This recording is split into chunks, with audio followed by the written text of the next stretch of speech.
6 o'clock. Once again, I'm sitting here talking to myself. This is getting to be a habit. So I guess we'll give it a minute and see what's going on. I shall return.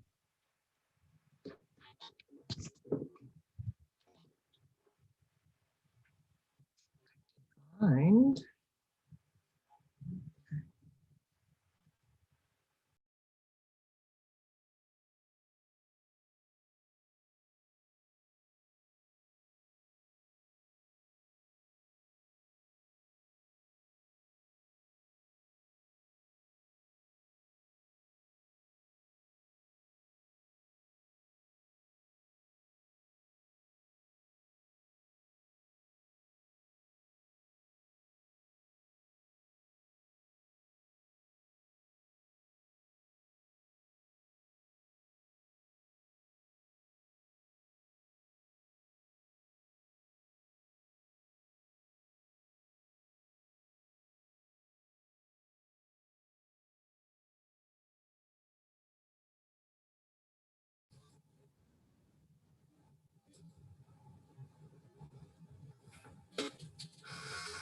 Hey.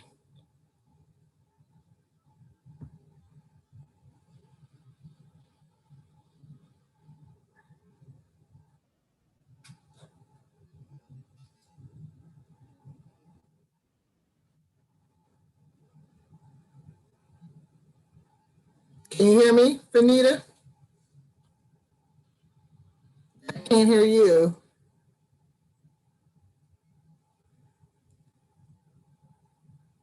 Are you talking? Uh-oh. Hey, Gio, can you hear me? Yeah, I can hear you just fine. Okay. And I hear you just fine. I don't hear Venita.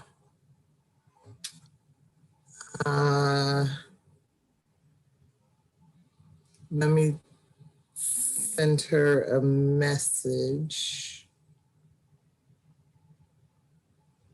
Okay. Let me send Rick a message.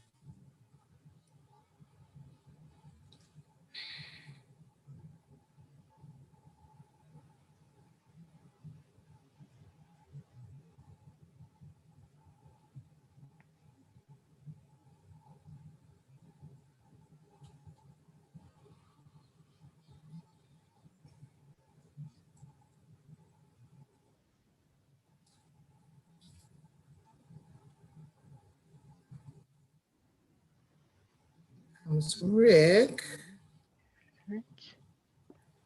Rick? Yeah, sorry. Hey, well, I can hear you. I'm trying to figure out why we can't hear Venita. I can't tell if she realized. I can't tell if she's call her. There's a chat room. Oh. Okay. Oh. Hey, do you know we can't hear you? I thought that it was problem there. I don't have anything. My speaker's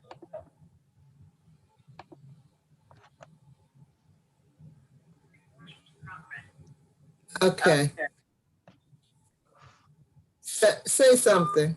Oh. Hey. Hey. Hey. Hey. Hey. So, all right, we're all here. Good. Let me close some of these windows. We are live and we are recording. Yes. Okay. How's everybody doing? Okay. Okay. Let me get my book.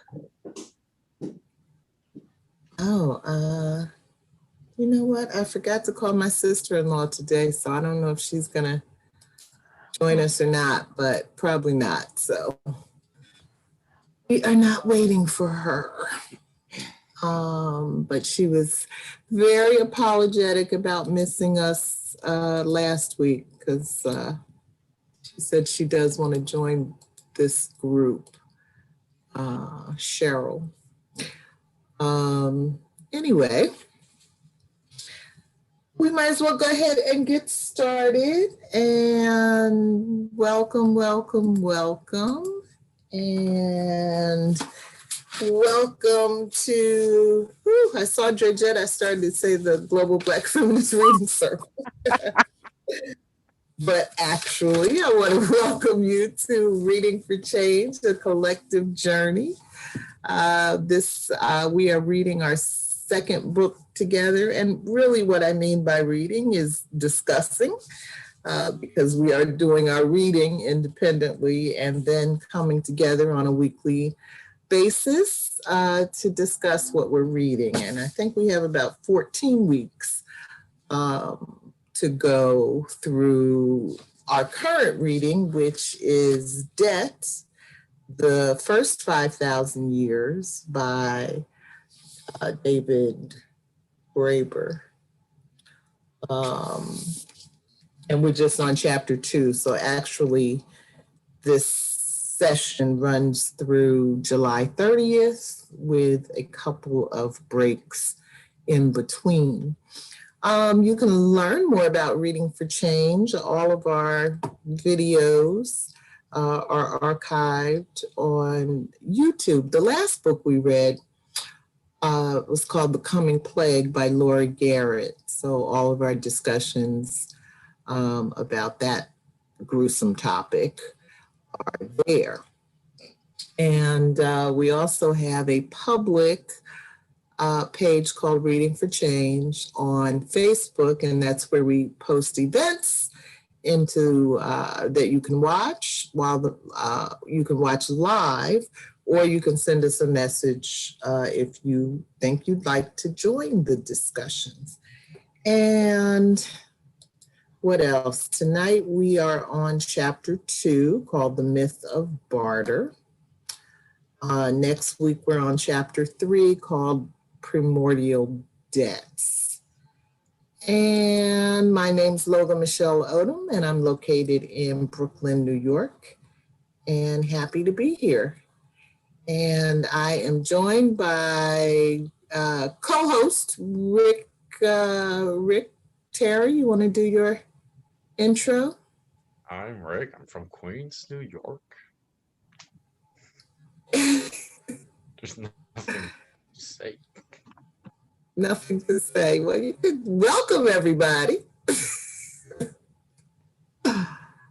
Rick has nothing to say. You got nothing to say. Well, that's gonna be short-lived. That's gonna be short-lived. I don't know why you're trying to pretend like he has nothing to say. And Gio. Welcome, everyone. I am Georgette Moses, and I'm coming to you guys from Columbia, South Carolina. Yay! My people. And Ms. Walker. See, she's trying to make me sound old. Ms. Walker. Just like, ma'am, it's your turn to introduce yourself this evening. Well, since everyone, this is Miss Walker. Miss Venita Walker joining you from Cromwell, Connecticut. Here's my book. Welcome, everyone. All right. All right. Oh, I forgot to show my book. Yeah. Oh, you had a hard copy on this one, huh? Yeah. Yes, you do. Trying to keep it straight. There you go. Well, yeah, Georgette is very prepared for tonight's discussion. She's on it, girl. She read prepared this last days week. ago. Shoot, George, don't play with Georgette about the money. She prepared last week. Talk about this 5,000 years. Right there. Don't make me laugh. Yeah. Oh God. All right. I guess I'll read does somebody else feel like reading the summary? How long is it? You go ahead and read it. No, I'll read it. I'll read it. Rick's gonna read it. Well, please start, Rick, with the quote at the top. Oh, okay. Quote from. Oh, the quote. We will not Oh. spare you, for we have already spared you with our penises. Oh, Spear, not spared. Okay. We will not spear you, for we have already speared you with our penises. I'm losing my job. I'm if that video comes out. Coming. So this is a quote from the Gunwingu people of Australia at a bartering event as observed by anthropologist Ronald Burnt in the 1940s. So anthropologists and economists are at odds on the true history of money and debt. Anthropologists rely on less popular translations of millennia-old texts like Egyptian hieroglyphics and Mesopotamian cuneiform to describe the history of money, while economists with the dominant story rely on the fiction advanced by Adam Smith in his foundational Wealth of Nations, published in 1776. This is a key message in chapter 2, The Myth of Barter, In Debt the First 5,000 Years by David Graeber. The history of money and debt, as told by economists, almost always begins with the fiction of barter among villagers. Real barter is found in history, but mostly between strangers and enemies, with little chance of future encounters, not among friends and villagers with complicated relationships. Strangers of various cultures, such as the Nambiquara of Brazil and the people of Western Arnhem Land in Australia, invented rituals of music, dance, and sex to barter goods, and in some cases, these events would lead to death.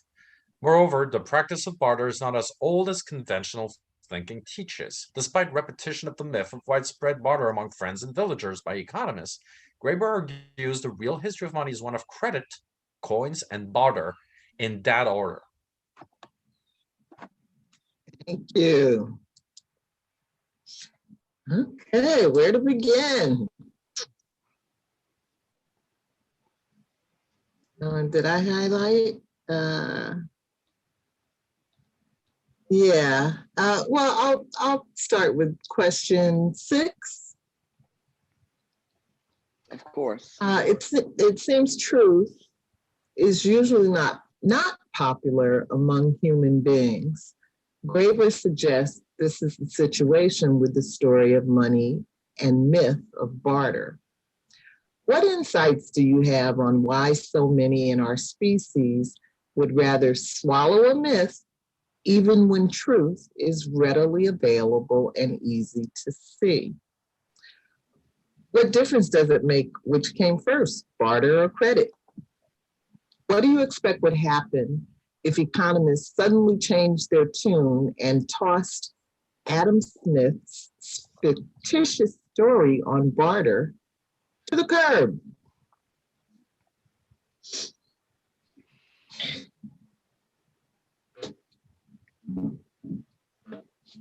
I was saying to Venita that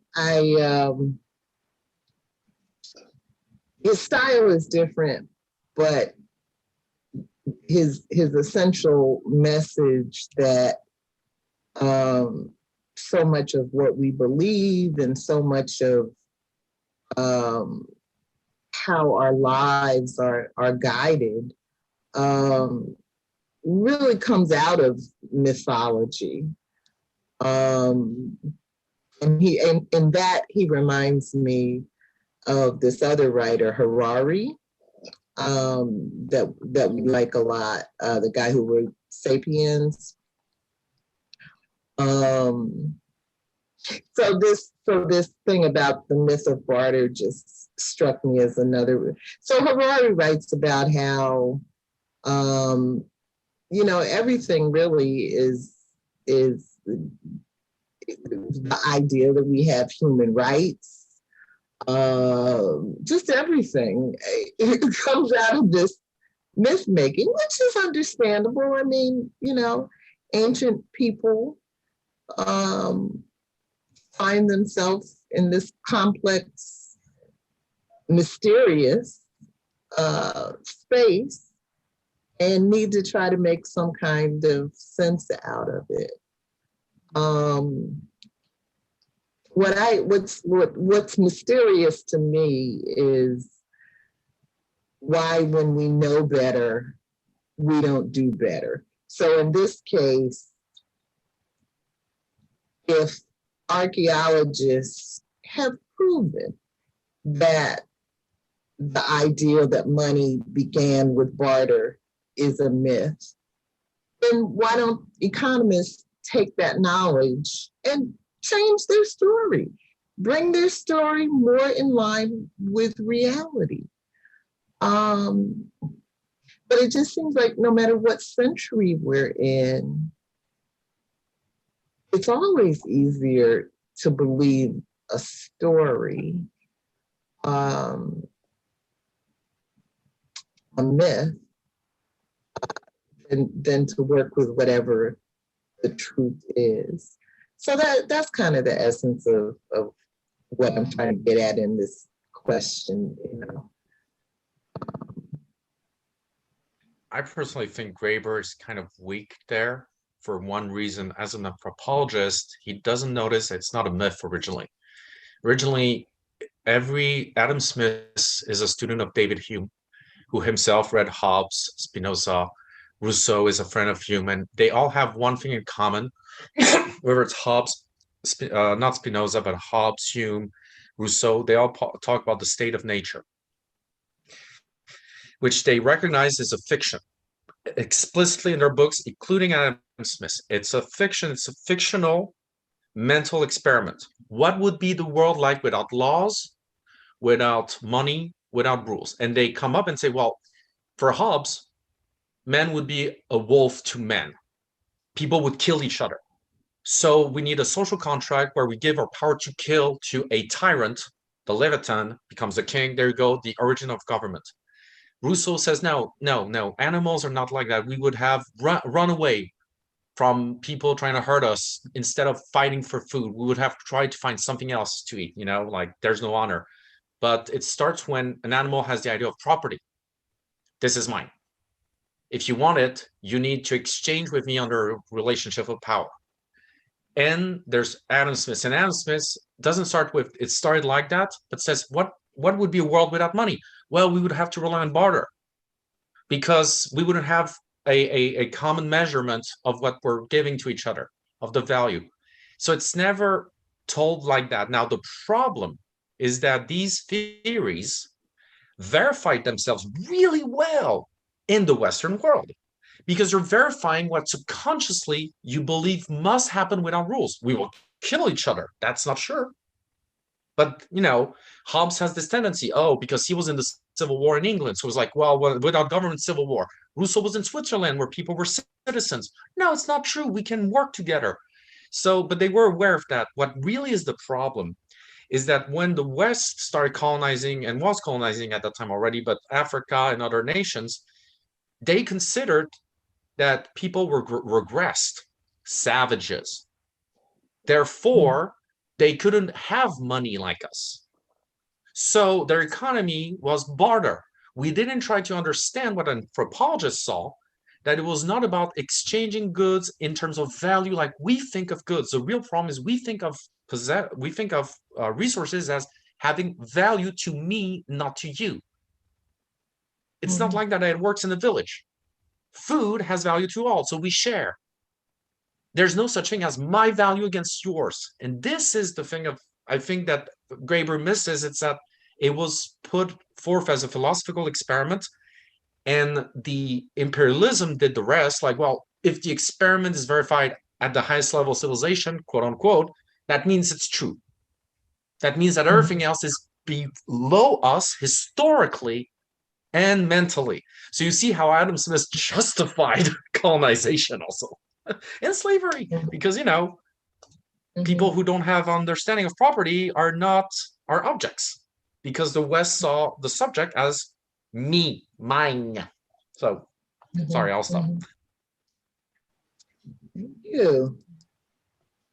And anybody else?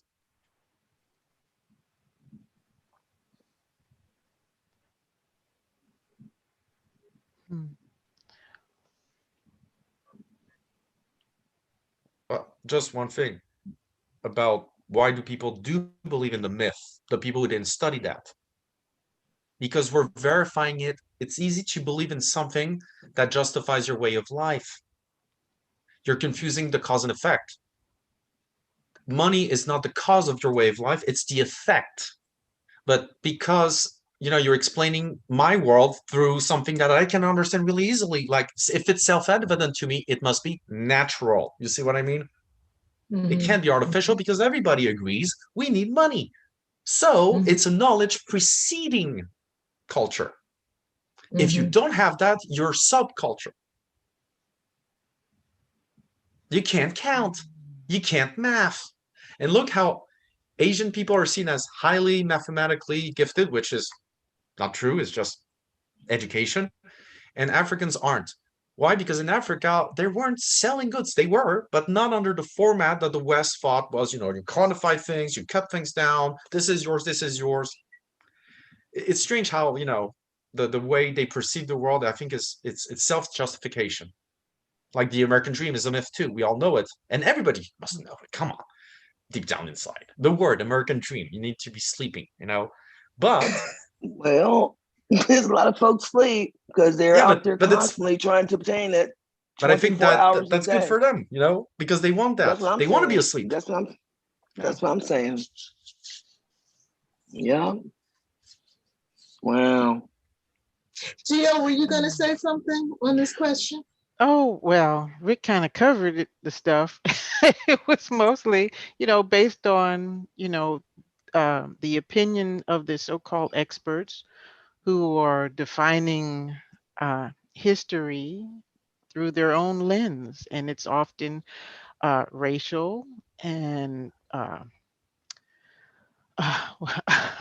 through the lens of the man.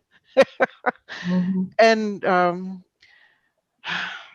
the lens of I'm an academic, so what I say has to be, based on fact, even though, like many theories, they're just based on someone's hypothesis until they're proven or disproven. But we're clutching, just in academia, period. It's such a cliquish, group that even if you discover something, oh, look, here's the proof, right? I have the stones, or that disprove everything that's come before, they'll label you as a lunatic. What happened to the doctor who said you need to wash your hands and stop, operating on corpses and then coming and delivering babies? They put him in an insane asylum, So it's all about who's in power, and then their opinion dominates everything else. And so when you get to, I don't think 6C would ever happen, because it would, just turn our world system upside down, because we don't value, how things were done in the past, even though they appeared to work very well, because particular groups of people would then not be in control anymore. And their lies, would be shown, you'd be able to see through them. The things that they place value on, which would be paper currency, fiat currency, as opposed to this jewel that's actually common, but because a particular family controls it and has connections, it's thought of as valuable. The value of work, and what kinds of work would change, and how you thought about yourself would change, and how other people saw you. All of our value system is really based on how somebody else views you, your worth, instead of allowing you to, find worth in everything you do. So it's a whole mindset. But I just love this chapter, because I'm like, yes, I knew they made all this shit up, but okay.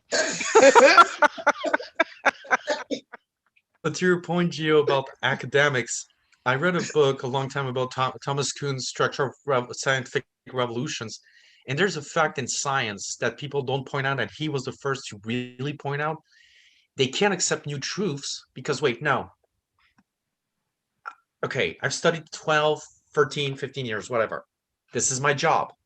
I go regularly in school to teach that there's spontaneous separation of animals. There's no such thing as cells and microbes. What? No, because if I start accepting your new theory, I have to change my daily life as an academic. This is a cool job. I just spew truth, the truth, I don't have time to change it. I'm an old 50-year-old guy, and I have my conferences. What happens if all of a sudden I'm not the truth anymore? I don't get money. And all these departments are fighting for money and funding. So a guy comes up and say, hey, I think we're wrong about nuclear weapons. If we do that, we might have no. You want us to bring that to the president? Seriously, bro? No, you know what? Build the bomb as we usually, but it could explode on American territory. Shit.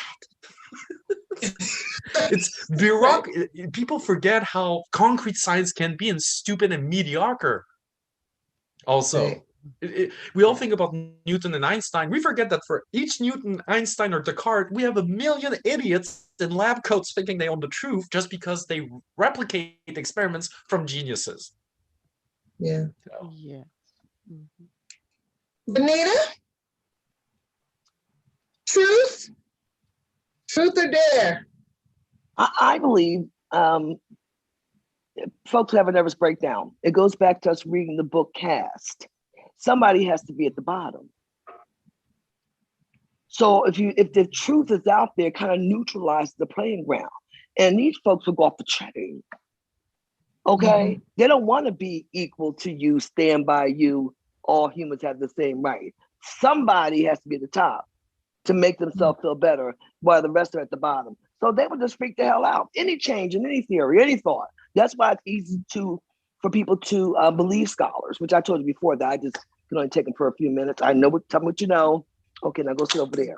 Because people, no, I mean, really, for the ones that I know, that I've known, a lot of times it's just what they know. And that's about what they've been taught. But if and it's good information. But once you give it to me, go sit over there, because there's a lot of things that I will be experiencing myself from living and being a real person and learning other things besides focusing on one narrow subject. But people have a nervous breakdown because somebody has to be at the bottom. Any change in any information. And people are lazy. People like led. I hate to say it. For the most part, I find that people want to be led. I don't care if you lead them to hell. Most time it's not the promised land, because normally when you follow behind another person, as my godmother always told me from the time I could think, if you do not control your own life, Venita, then something or somebody else will. And it will never be for your benefit, period. But I do find that people would rather be led. And if you buck that system, they'll slap you down. Shut up, Venita. How dare you? We don't want to hear no damn truth about nothing. Now, what were you saying, Dr. PhD to the 10th? It's like, that's why we have cults. That's just why we have cults, because people would rather be led than to think themselves. So you could never tell them that barter, although I like the system of barter.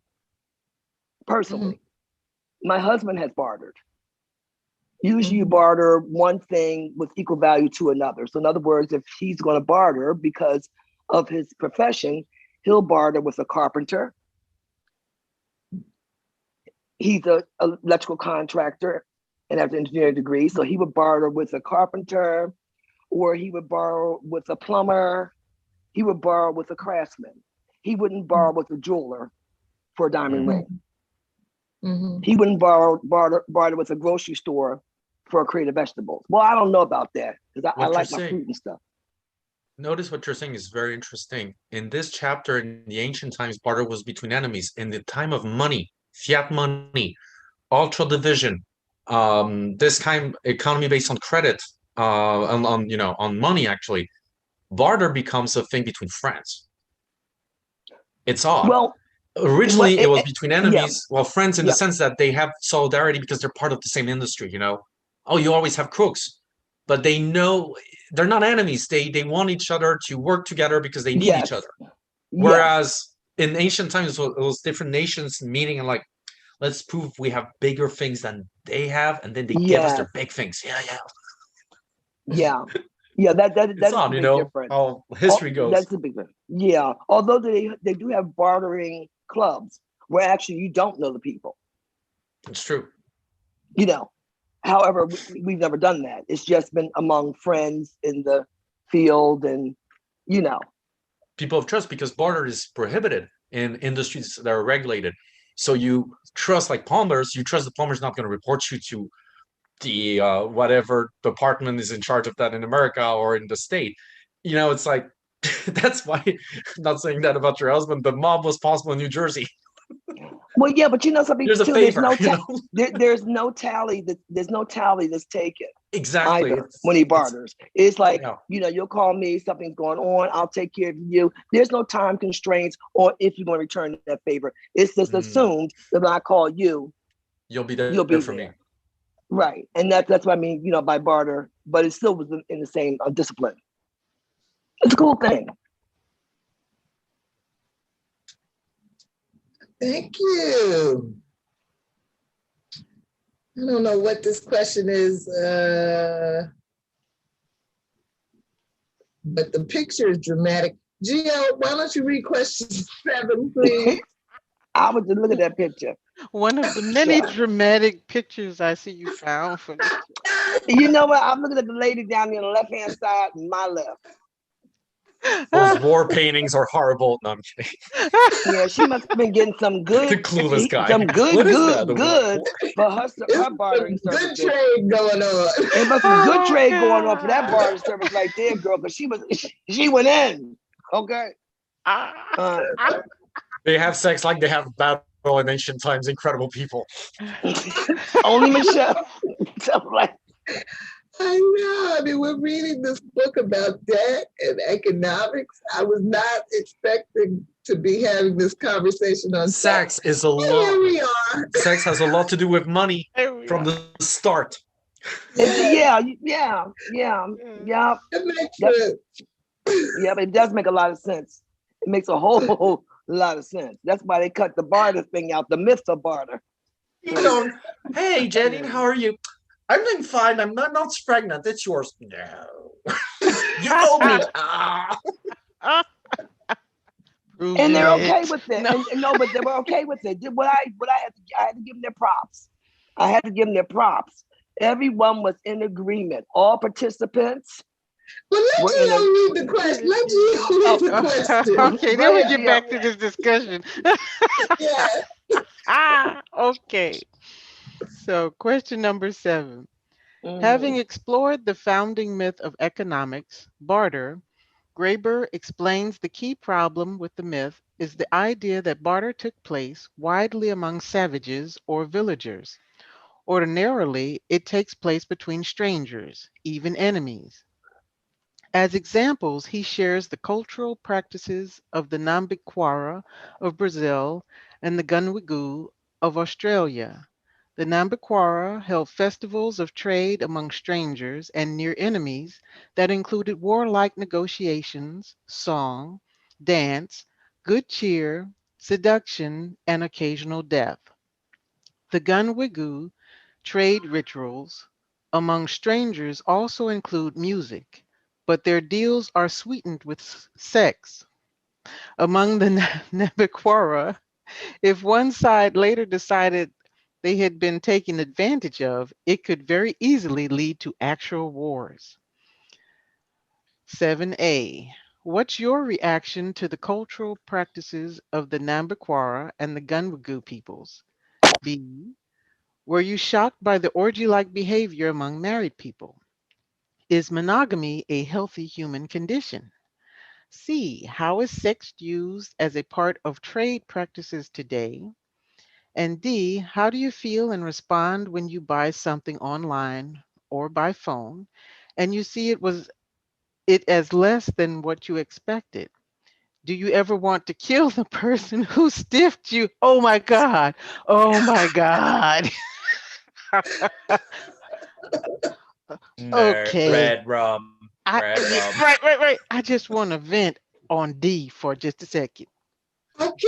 Okay, so I wasn't buying anything, but I was attempting to sell something on eBay, which is from the devil, and PayPal, which is from the devil. Oh my God. And so this was my first time. I was a virgin, and I was out there saying, okay, I have this nice new phone. I don't need it. It's not, it's locked. It's not my plan. Let me put it out there. Take the nice pictures. I put it up there. everybody and their crooked grandmother. Oh, how much is it? Well, can you put what's the little EMI, whatever the number is that you can Right. check to see if it's stolen? And I'm like, okay, shit, I don't think I should do this. So I Google it, right? Oh, people can steal it. No, I'm not putting it up there. And Uh-huh. so, and then after a few, bids, somebody says, I'll buy it right away. He's in California. I'm like, okay. And he pays, he pays for it. He sends me the money. And then what do I get? An email from somebody who claims they're him that says, I'm getting ready to leave. I'm in the military. I'm getting ready to leave. Can you not send it to this other address? Oh no. And I'm like, oh, that's interesting. He almost got, let me Google it. Okay. And what do you know? This is a very common scam. If you change the address that you're shipping the item to, then eBay's insurance for sellers will not cover you. That's right. Wow. So, You gotta read that so, contract, oh eBay yes, contract. every period. Okay. That's And right. so I asked customer service, okay, look, this happened to me. Somebody sent me this email. Is this legit? Blah, blah, blah, blah. They said, no, no, no. And you did the right thing. Don't send it to him. Because Mm. then I emailed the customer and I said, is this you? And he said, no, it's not me. But, but, okay. Wow. Then the guy, finally receives the package. And of course, this is during the time when, the postal services are having, okay, I won't say that. That's NC. The Uh, former guy. yeah, they're having a problem. Okay. Uh-huh. So I'm like, where's the package? Where's the He's like, I don't have it yet. I'm like, it's supposed to be there. It's insured. I got the tracking number, but it's not showing up on the postal website. I'm like, oh my God, everyone stole my phone. No. So he finally, gets the phone, right? Which was supposed to be in 2 days. And instead it got there in 5. I'm like, okay, well, let's just Uh-huh. get this transaction done. This guy, since I didn't mail it to the shipping company, right, which has ties to Russia, I looked all that shit up. Okay, Wow. then he Wow. claimed that the phone was scratched and he wanted a refund. And at this point, I'm Mm-mm. like, fuck all of you. I'm sending your money back. And I'm closing all these. Wow. I'm closing PayPal. I'm closing eBay. I'm done with you because there are no protections. Nope. And so, Wow. unfortunately, eBay still, even though I closed it correctly, they still try to say, "Oh, you owe us, for this monthly Mm-mm. store." I'm like, "No, baby, I closed that." Okay, and so I sent them copies of it. Of course, they ignored it. No, we didn't. We never received that. That's your business. And then because I belong to Legal Shield, I had my lawyer send them a nice letter, which they claimed they didn't get. So I had, so I sent them a picture of it. Mhm, mhm. And Mm-hmm. then they said, "Oh, we're going to do this one time and we're going to close your account." I'm like, yeah, that's what I've been asking you to do. It was Mhm. already closed, so I said all that to say, and I'm sorry, I just had to get that out. That it's a jungle out there. Don't you understand? That's what Adam Smith is explaining. This is the state of nature. No, no, Society is perfect without Gio, thank regulations. You go you back to the actually state of for nature. sharing that. Yeah, no, thank you for sharing that. I actually just put an item up a couple of weeks ago on eBay for the first time. It's some used clothing, so I've got no nibbles. So I don't have any of your experience. So I was actually learning from your experience. So thank you for sharing that. But the real message that I got out of your experience, besides the feeling that you could kill somebody, Oh yeah. is that the marketplace today is just filled with so much criminality. Mhm. It's you have to spend so much time trying to protect ourselves from scams. I really started noticing, my mom passed in 2006. And I would say within the few years before that is when I really started noticing how people were seizing on elders, targeting elders for all kinds of scams. It's just, yeah. I guess that's why that question comes up for me is, have you ever felt like you wanted to, kill somebody over a trade deal? Because it's Yeah. But it's fascinating what you're in saying. that sense, we're just like the ancients. But that's precisely. Go on, Rick. I know you're busted. No, but I mean, if you think about it, it's what Graeber says. No, if you think about your experiences, all of yours, it's what Graeber says. In the real state of the economy, it's about enemies. You don't want to exchange something on the same value. You want to crook the other. You want to get bigger for smaller. And that's what the Europeans did also in North America. Yeah, oh, gold. Nice. What do you want? Yeah, oh, gold. Yeah, good. Take. Now they're rare. Like it's like a game of even business in Wall Street. I mean, I'm in an industry where clearly it's about who is going to beat the other. And it's like that everywhere. And so it's interesting because, in European aristocracy, the reason why we're so polite, the reason why in Europe you have to bow and all those things, and there's a lot of, even in Japan, it's like that, it's because everybody's potentially somebody who can kill you. If you upset a lord and don't say, oh, mercy, he might, take your house. So there are things that stayed deep down inside. And what's interesting is what we think, Machiavelli, all these things, the high culture in Europe, if you look at it from Descartes, Machiavelli, and even music, it's always a man realizing the system is full of enemies. Whether the emperor, whether the country, all French authors hate France and the French. They're like despising them all the time. The Germans, same thing, except Hegel, he loves everybody. But, it's interesting that in Europe, what you see is that everything that has value is a value by opposition, by war-like behavior. I will destroy the past lies. There's always this will to destroy. I don't know. It's like everything that's traded between human beings creates hostility.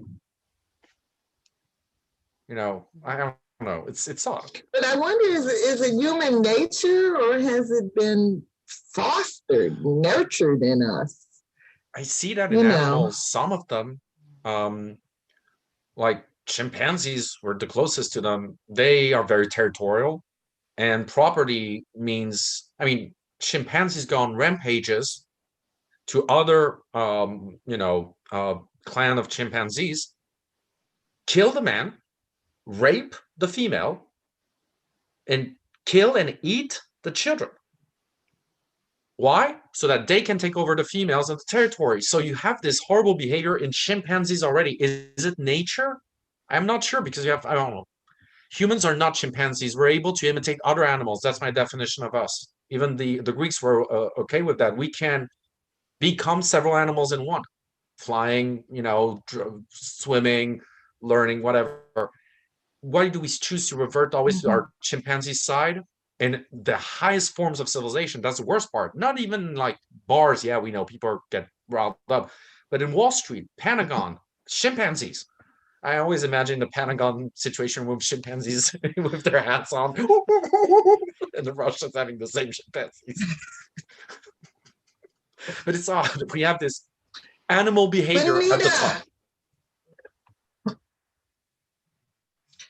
Venita, were the orgies shocking to you? And you're the one married person here, so tell us, is monogamy? No, I just, like I said, no, it wasn't shocking. Actually, no, because I was trying to think about what I was going to say. But it really wasn't, shocking because sex has been traded since Jesus' time, which is why Jesus was Jesus. Because of all the crazy that was going on, he was trying to get people to act more civil. Between the dope and the sex and the killing folks and the child pedophiles. Pedophilia is not a new thing. I mean, if you read that Bible, it's some heavy duty stuff in there. But meanwhile, you want to hear something funny?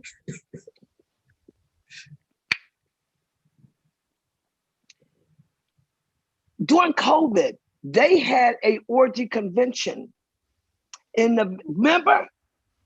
Do you remember, Rick? No. Get it. Yes, they had see, this is the kind of literature I read, Gio. I keep up on the orgy convention. Okay, me and Rick, right, Rick? That's what we do during COVID. We keep up on the orgy convention. Yeah, I remember the article. The guy said, "But we took all precautions. There was social distancing." You're like, all precautions and social distancing. Yes. How did you do that, guys? Did you look at each other from a distance and help yourself? They had and they actually were showing the rooms and how they set up opposed to how they normally set up. It looked like a normal setup to me. But anyway, that was the precaution they took. And that orgy convention was going to go on. They give a damn if COVID had variants. If 1 million people died, am I lying, Rick? And they said that they actually still had, at first they were kind of thinking like, they were trying to figure out how many people actually, wouldn't be the normal amount of people. But to their surprise, all that lockdown COVID, those people showed out in droves as they usually do.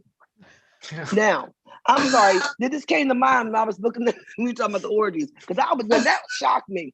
This don't shock me, that shocked me. I was like, are you freaking kidding me? I love when the guys say we were masked, and I'm like, no, not those masks. Yes, we were masked. Well, I'm like, you know what? Y'all need to cut that out. Okay, cut it out. But I'm sorry, what were we talking about? Are we talking about this? I just brought that to mind. But that's we're what I was talking going about ancient trade practices. Yeah, I read that. I didn't see a problem with it myself. But the first ones, when they were, the first group, they were pretty like a little jealousy going on there. They took the wives and the kids and put them in the forest and all that stuff. But the second group, well, let me tell you, everybody was aware. They were all consenting adults. They're going to do their barter thing, and the wives went and put their hand underneath the little cloth and felt the penises and found the penis they wanted and took them up in the woods and a bang bang or whatever. But this woman doing extra on here. Now I don't know how much extra, but she's doing a lot of extra. Came on out. They got the tobacco, they little barter stuff. And what was cool about it, the husbands had no problem with it because apparently marriage then was not the whole thing that it has morphed into. Maybe marriage was just for, I don't know what it was for actually, having babies. That's it. Because other than that, I couldn't see anything else. And then also too, the bartering system. Women were part of that system. She came back, she gave her husband. That's why I wouldn't have made it. I don't know when I would have made it. Because if I'm going into the forest, I'm not about ready to come back and give my tobacco to give to his hoe. And then he goes and then he goes in the forest, and part of the stuff that she got from the man that she went to the forest with to do all the extra, he uses that to give to the hoe. As we go to forest, see, that's the part I didn't like. That wouldn't have made it for me. You go get your own stuff. I'm not trying to do all that like that. See, that I wouldn't have made it. Did you notice that, Michelle? Did you remember that? Yeah. Yeah, I would say, Venita, if you go back in time and do that, we know now why, we come back to our time. Australia never existed. No, there was an old civilization there, disappeared. They all killed each other. Somebody came up from them and said something, and the whole system collapsed. Wait, what? Yeah, where are we doing it? Right, but I'm saying it wasn't about love. Love had nothing to do with it, wherever that word came from anyway. I think it's an overused word that somebody made up along the way, but it had nothing to do with anything. But again, if I'm going back there, I'm not coming back and you got to go. You're not using my barter Except, you know, in so many cases, women and children were seen as property. Of You course. know, But I like think in even the this thing culture, about hiding them in the forest. You know, while the men worked out the negotiations, I guess they were saying, you know, we're not going to you know, we're not going to let you enjoy are you sure? our property, our women, until you've given us a deal that, you know, that we What like. about we don't show Um, your women because we want to make you think they're beautiful, so that you will negotiate at the lower end, and then we show them to you. Like, they got. But remember, these ceremonies, what really shocked me in the book is at the beginning he explains that one of those nations was very belligerent and had killed a lot of people, etc. It's like they're duplicating what happens in war in one day. Yes. The pillage, the raping, Yeah. all of those things, the Yep. tributes, the slavery, in one day that's ritual, so that no war ever happens again, like a carnival, like a purge, if you will, but Yes. without too many casualties. Yes. And that's why it becomes like a game, and it seems like everybody's enjoying themselves, including the women, because this is better than what our ancestor told us of what it was originally. We Right. managed to create something out of it that avoids war. So I don't know, you know, it's fascinating to see, like, and you have that in Europe. The carnival originally that was during the Roman Empire. That Australia example, you know, where the men are saying, you know, I won't spear you, I've already speared you. You know, Yeah. that's Exactly. the 1940s. That's the 1940s. Yeah. But you Yeah. know, in Europe, again, the carnival has lost all meaning. But very originally in the Roman Empire and in Greece, there was one day during which everything was reversed. Up was down, good was bad, bad was good. Aristocrats were slaves, and slaves were aristocrats for one day. That's why it was insane. Yeah, I mean, I would love to go back to the Saturnals in Rome at that time and see the emperor walk like a dog. He would play the game. Yeah, but Romans always be on some freaky stuff, though. They're, You know, they're so fascinating. I mean, they were so Yeah, but cosmopolitan, so many different people, but yeah. they were, I think, healthy. They understood, okay, we can't be in chaos all the time, but we have this dark side. Instead of letting it lurk, let's control it and make it into a ritual that is under control. Nobody gets killed. Nobody kills. Nobody rapes for real. It's a game. Don't rape for real. You know, and see what happens. And I think we're unhealthy in our societies because we want to hide these dark sides instead of saying, hey, we know they're there. We want to kill people. We want to rape. We want to take. We want to How do we take this dark side and make it into something better? Well, talking about it helps when people accept the dark side of everybody else. PTSD is such a difficult condition for soldiers because it's not so much about what they did. They don't want to talk about, I mean, what happened to them. They don't want to talk about what they saw That's to what their I'm saying. mom. That's what I'm saying. People don't understand. You don't want to tell your mom, I saw a child's arm in my, you know, and I was covered in his blood. It was a mistake. Yeah. I didn't know he didn't have a grenade. You can't tell that to your mom. Well, not because she won't understand, but because you will break her heart. Even she'll say, I love you. You know. So people forget about, I think that's the good thing about this culture. They had a traumatic event at one point in their history, and they were like, never again. For real. Mm-hmm. Let's make it into a fun day. Mm. All right. Well, So let's move on. What else? Oh, one more question. Who didn't read? Venita, you didn't read. what You question read are we number reading? 10? Sure. 10. Can you hear? Yeah. Okay. Our standard account of monetary history is precisely backwards. We did not begin with barter, discover money, and then eventually credit systems. It happened precisely the other way around. What we now call virtual money came first. Coins came much later, and their use spread only unevenly. never completely replacing the credit system. Barter, in turn, appears to be largely a kind of accidental byproduct of the use of coinage or paper money. Historically, it has mainly been what people are used to cash transactions do for one reason or another. They have no access to currency. Something wrong with that? Okay. Graeber's thought that people familiar with cash turned to barter when they had no access to currency. It's affirmed by an article that states, with average US household income falling 4.8% between 2000 and 2009, people are now starting to look for new methods to get the goods and services that they want and need in an affordable way. Today, you can find many niche and large-scale sharing sites, and it's difficult to find the right one to meet your needs.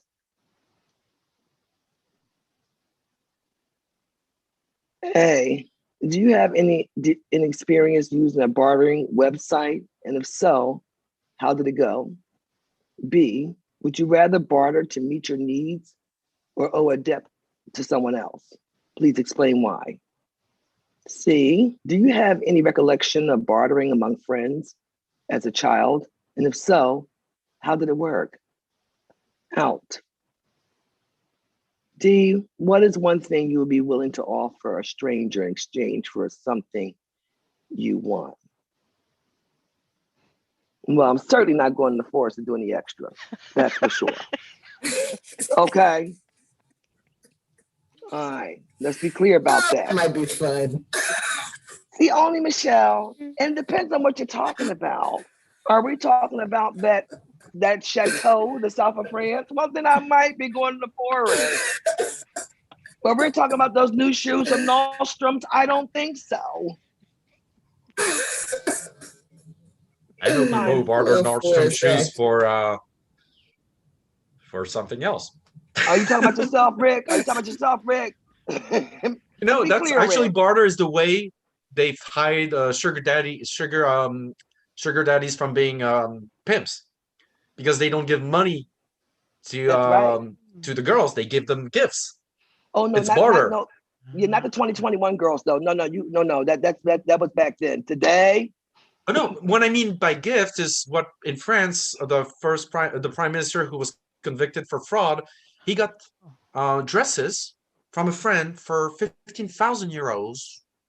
So people were like, what? And he said it's a very common thing that, okay, my friend don't give me, it's of course laundering. You know, I give you 15,000 euros. So I'm not giving you money they can trace, but you understand what I'm doing. So I'm thinking when you give a big gift to, you know, I remember my parents telling me when adults wanted to give me big gifts when I was a kid. No. Yeah, and it was like, it's the new Nintendo. Shh.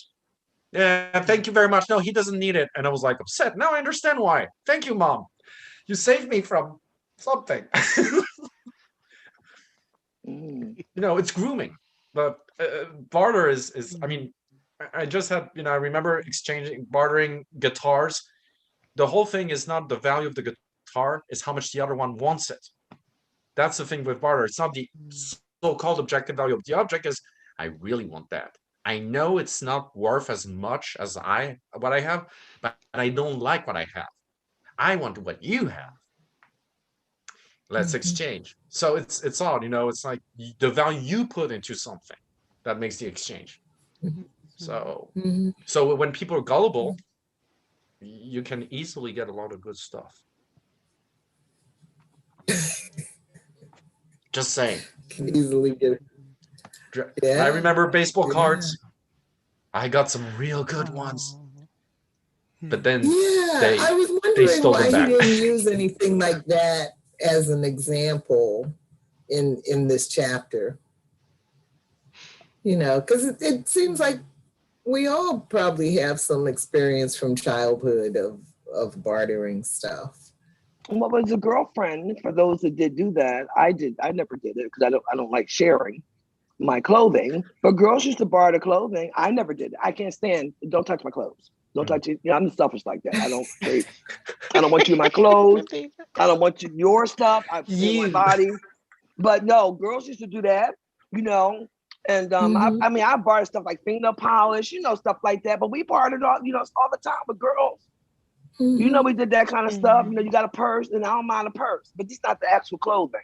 We barter purses. You call me on the phone, and what you got, and we going out somewhere where, you know, I need this. And can I borrow that purse you got? We were bartering all the time. You know. Yeah. You know. Yeah. So, but I guess it's just I the prefer to difference barter. between those kind of individual arrangements versus a whole village or a whole society, you know. I'd rather barter than owe someone. I hate owing people anything. Yeah, that's why I accept. You know, my godmother, again, she was my hero or my shiro. She used to always say, a gift is not always a gift, so be careful what you accept from others, because it's not, and that's a true statement. A true statement, because that gift may, you know, and some folks are just not giving something because, okay, I'm giving this because I think you like it. Bam, I'm done, or you can use it. Her theory is you may owe them your life, and that happens many times. So again, I don't like borrowing anything, and I don't like to lend things. Either I'm going to give it to you.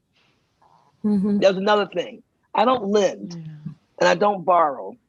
If I give you something, or, you know, this, I'm never lending it. That's because, okay, this is what I got. I'm giving it to you. It's done. You don't owe me anything. Exactly. Yeah. You know, Otherwise, it becomes a power relationship.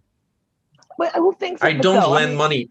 I give it, and I don't want to talk about it anymore. You know what I mean? That's nothing about me. I don't want to hear it no more. Because you know, it you creates. Know, might need something. Yeah. If you don't owe me. I don't.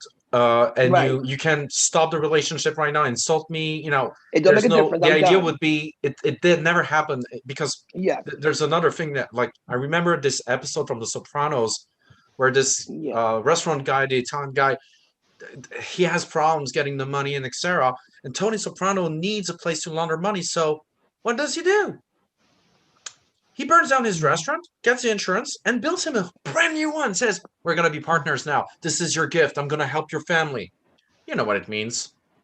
And the guy knows, because later in the episode says, I'm screwed. Now Tony's got the restaurant. Yeah. There's some gifts. And the wife says, but Tony's a good guy. You don't understand who he is. Right. Yeah. I get very uncomfortable with that. Yeah, I get very uncomfortable with lending. A big gift. I don't lend anything. I just don't do it. Just like give it to, you know, somebody needs something. That's what you're supposed to do anyway.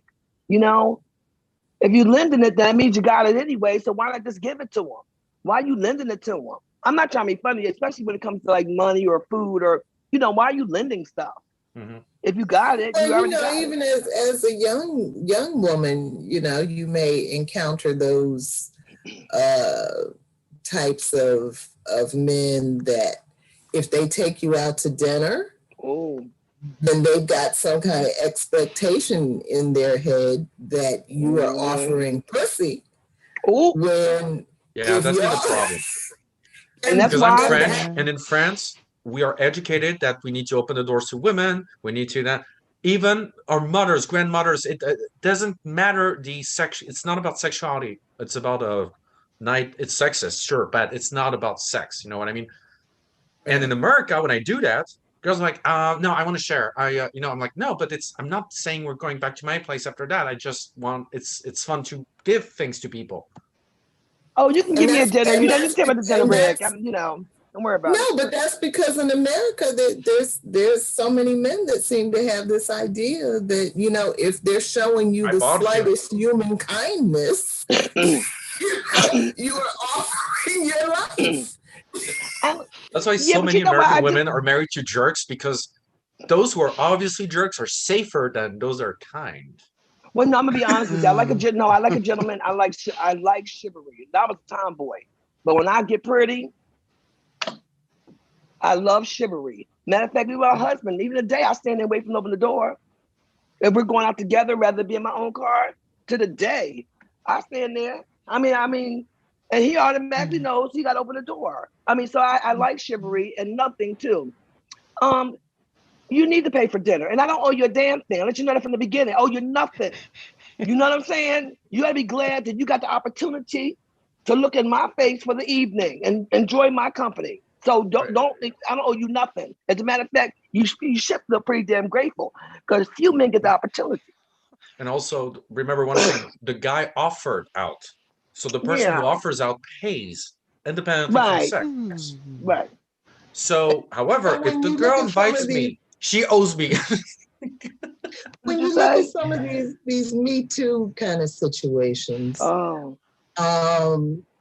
you know, and I know Venita's saying, oh, because we talk a lot about but how did you even get in that situation?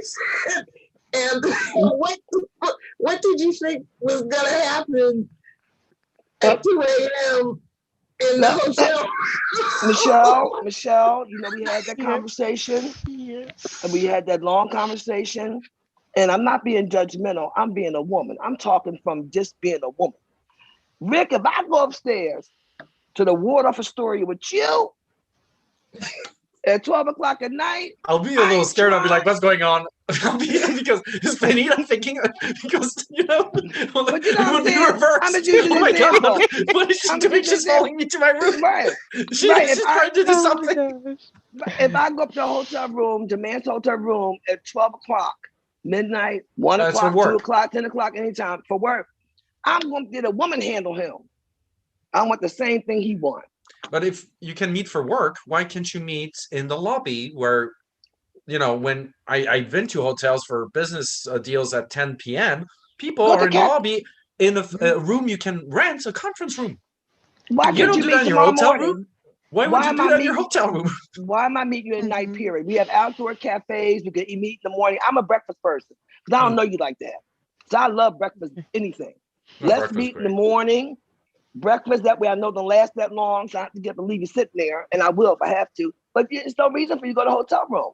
Bill Cosby is another example. Unless you're going there to barter. To barter. And then when it don't go your way, that's another thing too. I keep telling these girls, you wouldn't have the situation. If that's what you decide you're gonna do, then you might want to get paid in advance. You understand? Get the contract is signed in advance. You understand? Okay.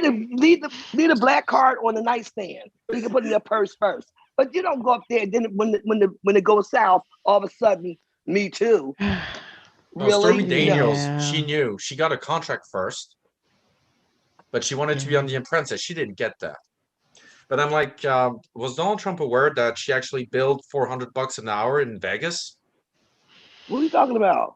Stormy Daniels, a porn star I there's so forgot. many. I know there's so many scandals. It's tough to follow. I get it. But to remember this one, I would have made Bill Clinton being shot on in front of the White House. So what I'm saying is you look at porn stars, you know, the Me Too movement has never gone into porn, which is odd because there's a lot of abuse there, serious abuse in the porn industry. But this whole idea that you consent, the contractual idea is to me a horrible thing. The real thing about rape is when a woman does not desire you. A woman can say yes to sex for various reasons. The real measurement is you as a man. She's not moving and she doesn't seem like happy that we're going to do She's it. into me. That's what Maybe we shouldn't do it. Maybe she's not in the mood. That's you know, it's not to. Men must be desperate. You know, it's just you. Well, they are. In the middle of, right. And a lot of men don't understand either that in the middle of the act, if the woman says, or anybody at one point, no, not that, or I'm tired, you got to stop. Yep. That's it. It's two people. It's not a, but I think that's the interesting thing about this whole Me Too movement and barter. It's all Hollywood. The real violent sexual abuse, and when I say violent, it's not like rape like we imagine, but think about the waitress who doesn't have documents and works for a scammy guy, so-called from the country, who has U.S. citizenship. Think about all these people. I don't see fucking Hollywood there. It's like Hollywood with black people is fascinating. You guys created the image that we all grew up with of gangsters. Yeah. You did that. You created those archetypes, saying you're not racist, you're realistic. Yeah. And now you changing, and now you're so politically correct. You know, it's a horrible world because technically victims remain victims. The That's what real I'm victims are saying. still out there, still being Yes. victimized, and the people who are indeed getting justice are the people say, you know what, this guy, well, like Aziz Ansari, oh, he wanted me to give him a blowjob, but and I was uncomfortable and said, yeah, but come on, don't you want to? He wasn't forcing her. And I did it, but I didn't really want to. But she did it, and he didn't force you. And then I was kind of embarrassed. And she wrote an article in Babe. What happened? This journal, Babe, that was criticized by a lot of feminists as well for that story. Like, it's just a shitty guy. It's not, Mm-hmm. abuse. Babe was actually closed down 2 years later because the whole staff of 20-year-olds were having sex with the editors in chief, and it was part of the normal thing. What?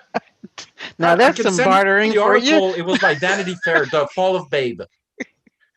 I have to send you, which shows you, like, clean your car. I honestly, I'm gonna tell you, I dated some girls from Brooklyn, hipster like, so-called progressive, in their bars that are, by the way, in ex-black neighborhoods that have been simply transformed for them. The bars, you have two black guys in Brooklyn for 45 white people. Honestly, I live in Queens. I never seen so many white people in a long time because like, here I'm the minority, but it was like, and so incestuous, Mm-hmm. like part of the same system. And she was a totally different person with them than she was with me. With them also, then she became, so, oh, you have a fanny pack. I didn't have a fanny pack, but I had like a bag. But she was like making, like I was in high school again. Mm. And this is Mm. their world, the world of Mm. the people who own, the world of people who have Mm. land. And because your families had got land back in North Carolina, so I was like, it's so Mm. odd. This predatory behavior when they're together, this ritual of war. You're all laughing Mm-hmm. to each other, but it's you show your teeth, Mm-hmm. For animals, never smile to a dog like this. The dog will be like, you want to fight me? Show your The teeth. gentrifiers. Georgette, what's on your mind?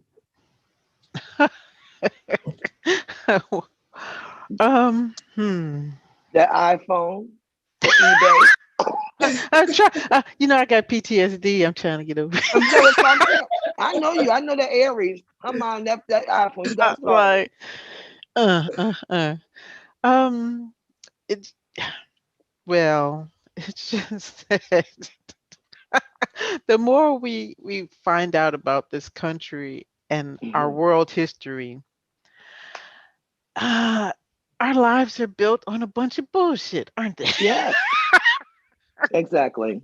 What Not what even are we real. doing? And here we are. We're trying to survive. Um, in a rickety house built on someone else's theories.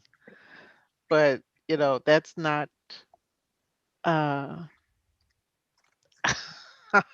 God, it's not conducive to a healthy future for anyone, So I appreciate the effort that was put into this book. I wonder how many people, are going to read it or have read it.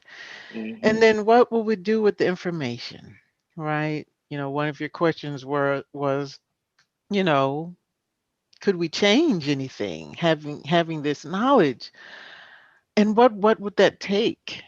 We're so conditioned and so enslaved to what does this piece of paper, what value is this piece of paper, or what value is this electronic device, or any of the belongings we have? We're not comfortable enough, like some of these ancient societies and some current ones, to like Venita said, oh, you need this, hey, you just have it, and then catch me up, when I need something. Right. See. We're not comfortable, you know, in the ways that we live our lives. We're under so much pressure to achieve something, a goal someone else has set for us, and someone else's value of the things that, we have or don't have.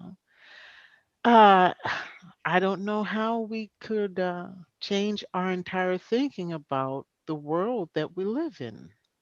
That's the problem between countries. What they value, what one country values is different from another country. And then we can't understand, well, why are you still valuing that? We don't care about that.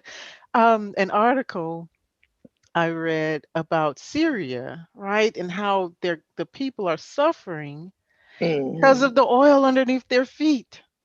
Right? They can't drink that oil. As a matter of fact, that oil is killing them because other people placed value on this oil. It's very Mhm. valuable to other countries, but to these people, Mhm. it's death, right? It's No, sickness, it's yeah. cancer, it is everything. They couldn't make money off of this oil because no one else around them would let them. They're too busy trying to survive. What sense does that make? It's just Mhm. the world is crazy. Then there's another part to that, which is if we truly intervene in Syria, that means I'm Russia, you're taking the port of Latakia. It's been 4 centuries I've been trying to get to the Mediterranean. I got a place. You're not taking it away from me. And that means utter war. And so it's horrible. I imagine Barack Obama or another qualified president going through the thinking, I need to help these people. But if I do that, there might be a world war. And it's horrible. Oh, We're like taken hostage by our own way of life. We need people to suffer for us to thrive. Even if we don't want that, yeah. now, one thing that would be easy to help people out is simple. In my house, I've lived with 90% less material possessions. Can I sell those things? Can we share with nations I don't have? And we aggregate all of our money and take 90% of things we don't need. Mhm. We keep some entertainment, but reasonable, a lot of just one computer. Can we and stop consuming that just to see? People will go nuts and tell you you're against freedom, even though it could make everybody happier. I mean, we don't need big people who have villas. They can have half and the other half for 4 families. Is it feasible? That's what I'm saying. But when you do that, then I'm no different from poor people. I've worked my way off to the top. No, you didn't. You had opportunities. That's the other myth that goes with money is merit. If you have money, you must have done something right. Even if it's a crime, well, you got away with it. I'm going to vote for you. Well, the more you have, the more you get. You've heard that, and that's the truth. Yeah. That is the honest to God truth. People don't care how you got it, but they are just mystified with the fact that you have it. That was Donald Trump. Now you know good and well that fool's a fool, and he owe half the world. Don't pay nobody. Take everything you can, but the perceived people perceive what he has. You know, the big lights up there in Nevada. He tore down Atlantic City. He left that totally like a third world country. Because I used to go down in the summertime when I was a child. We had a summer place down there. Went down there every summer. It was beautiful. It's ocean, Atlantic Ocean, the boardwalk, everything, all the mom pop, beautiful restaurant, little restaurant. It was a beautiful thing as a child to go there every year. He left that place like that place. I know I don't go. This is the only. It's when It's just people sad. ask me about Atlantic City from France. Can we go? I'm like, you want to get stabbed? Yeah, sure, go. It's a shame you didn't see it Or when New it's a York. Go wonderful to New place. York or Atlantic City. Get stabbed. Boardwalk now. You have homeless people having sex under it. Needles everywhere. Because it's like one thing that surprises me with capitalism is that everywhere it becomes predominant and you don't have any public service, it becomes Babylon. Mm-hmm. Because Yes. misery is great for consumerism. When I was miserable, Yes. I bought for $300 of vinyls. I don't Mm-hmm. own a vinyl player. Now I do, but it's soothing and it works. Mm-hmm. And you have to, I hate people say sheeple. We're all part of the system. Just That's be right. aware of your own weakness. I know my weakness is towards consumerism. I'm Yes. aware. I'm not giving half my salary right now. It's like the thing I put on Facebook, from Key and Peele. God, tell us what to do. Sell your possessions. This house is haunted. That was funny. That was funny. Well, Yeah. might change a few minds. I mean, I have my 5 COVID outfits. Not that I'm a frivolous person, anything, or person that hoards, but I have other clothing. Now, I have some nice shoes, some nice bags. But because it was COVID, everything seemed so creepy. I have 5 COVID outfits. 5. 1 pair of shoes that I wore. I never carry a backpack. I have a backpack, not a purse, a backpack. And after about since last March, I'm kind of figured, and now that they're kind of moving around a little more with the vaccines and open things up, I'm like, I feel kind of good with my 5 outfits. I don't really want to carry a dress bag again. You know, I don't want to go anywhere. You know, well, not that I was, you know, but you know, you have your nice little bag and your shoes. I don't even need that. Well, I never used them a lot anyway, because where do we go? Even before COVID. But I don't know. I'm pretty comfortable with my 5 outfits. You know, cotton, wash them, Yeah. you know, don't worry about it. I don't have to worry about, you know, decide what you're going to put on or what you got, what you don't. It's 5 outfits. Okay. You know, no, you know, got all my, I have no hair cut off. It's just all this freedom. I wear the same pair of earrings. I put the mask on. So these same ones I've been wearing for a year since COVID started. Pair of earrings and 5 outfits. I hear you even better than before, just so you know. The volume is way better. You did something to your earring, to your headset, and now we hear you like crystal clear. Can you hear It's me? crazy. Yeah, way better than earlier. That's what I on my end at least. Anyway, so much for that. I'm just going whatever, but I am enjoying COVID time. It's wonderful. No, I'm not. COVID time. COVID, you know. Venita said, we're never going back. I feel sad about it. When people start coming back outside, I'm gonna be honest with you. And some people get depressed.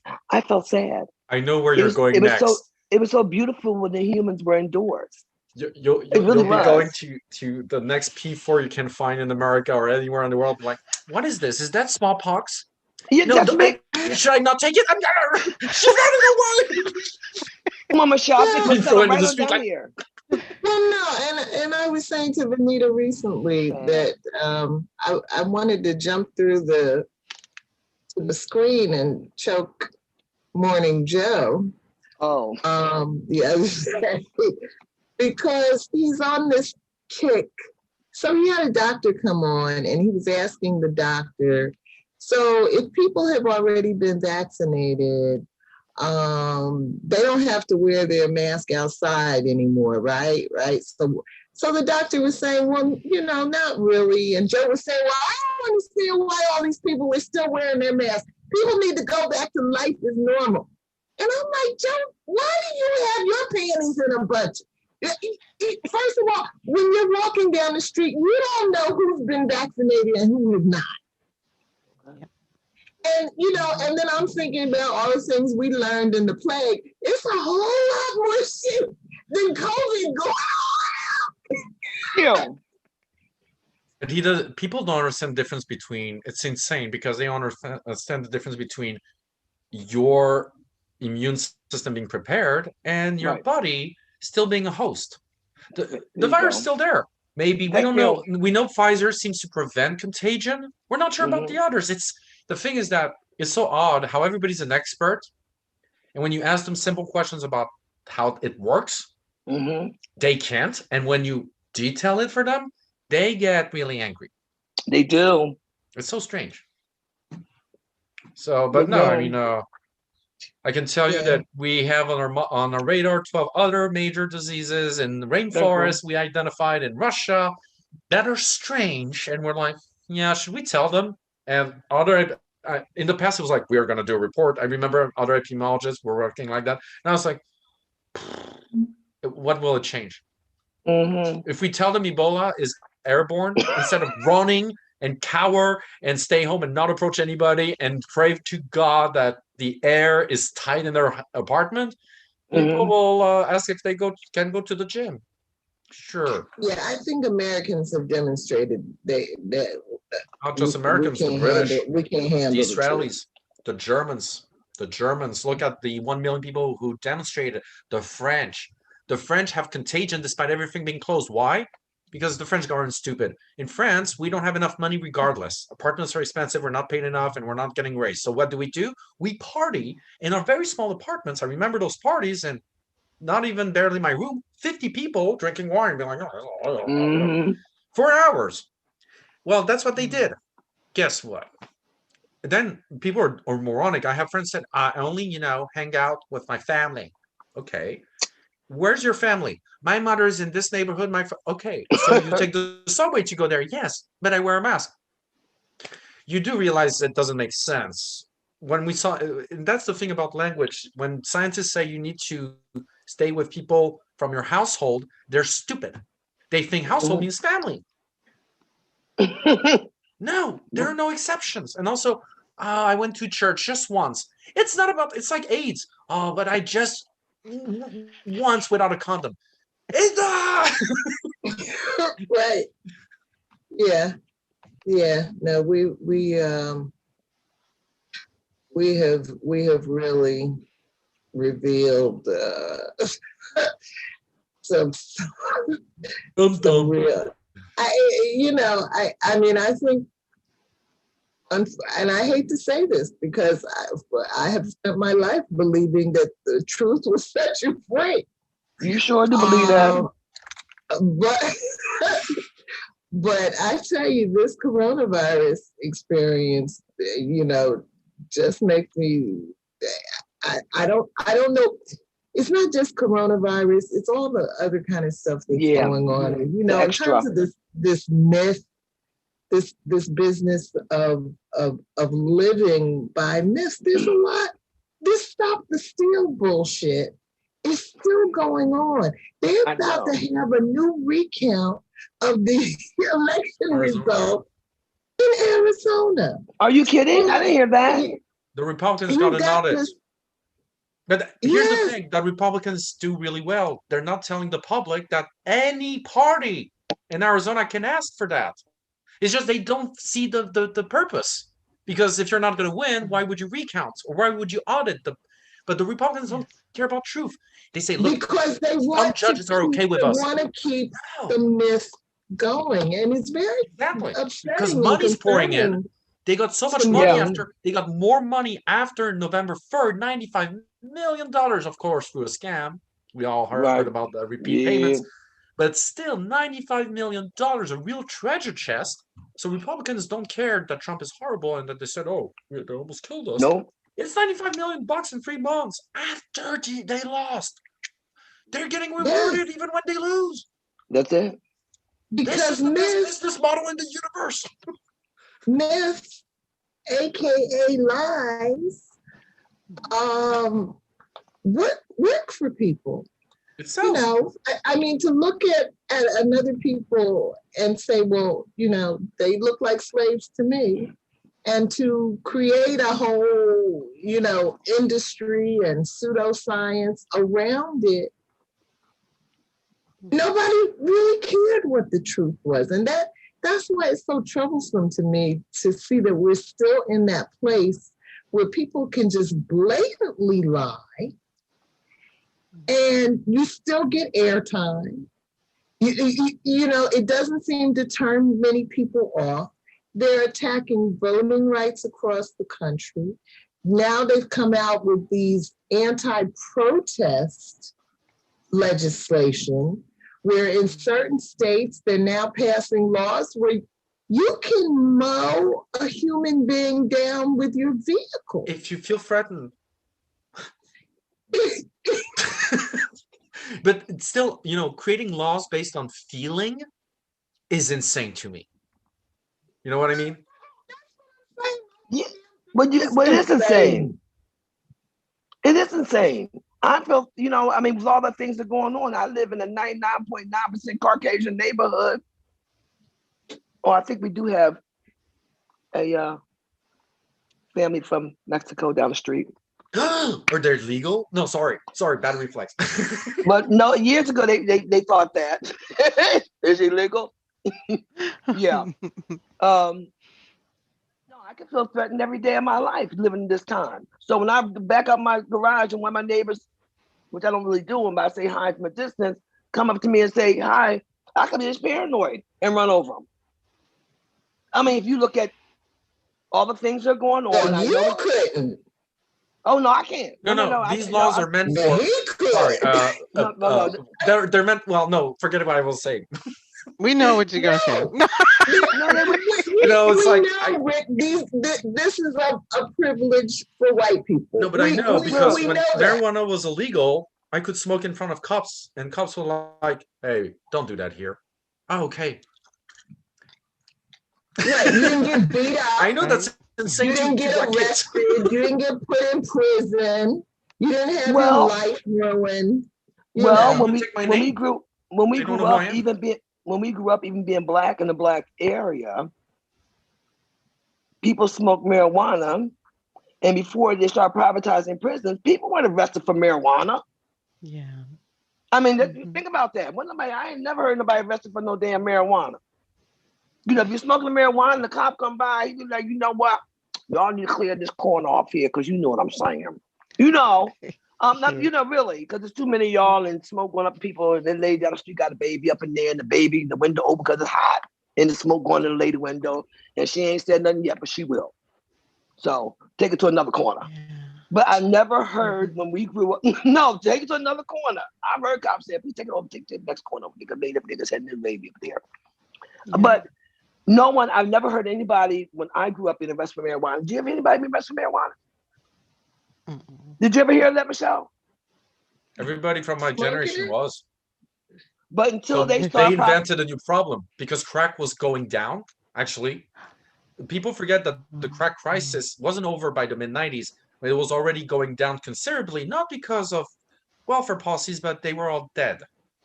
Oh, yeah, that's right. All the guys who hold the traffic got sacrificed by the Colombians, because the real story is that they use black kids as a way to hide their true identity. The guys from Mexico.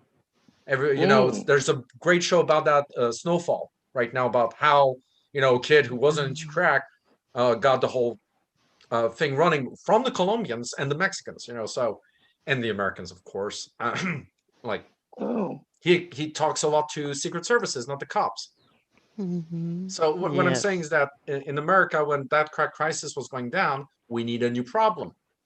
Oh, that old reefer madness thing. Let's put that back online and then tell people. So who got arrested for? I mean, I know that story of that kid in Texas who was just selling marijuana, which won't kill people by OD, unlike other things. He didn't sell anything else. And he sold 12 grams on average a week. So he wasn't a legit dealer, nothing like that. He had a kid. He got arrested. He's purging a 25-year to life sentence in high security prisons in Texas. He still hasn't seen his sentence commuted, even though all white people I know have a prescription. Even Florida states, like Republican states, they all have marijuana. So, the hypocrisy, the violence. I think Joe Biden should really take care of the prison system next. That's not going to happen. Big one. Not going to happen. Because we can't let private companies run that. I mean, last time we did, it was called Nazi Germany. That's where I'm concerned. That's where this country is headed, because if we're just going to tell lies, reinforce them. I saw something tonight on Facebook.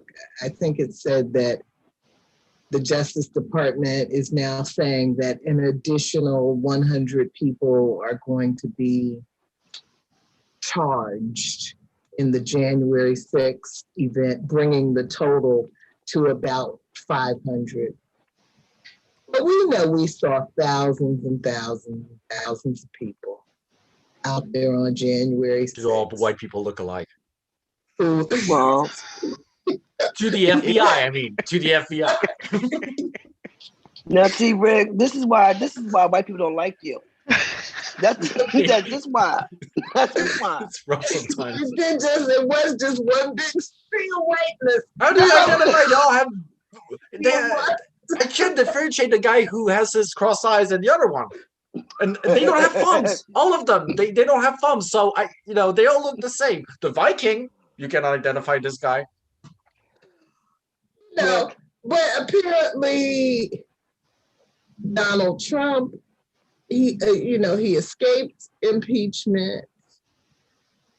I barely have heard another word about all the prosecutions he should be facing once he came out of office.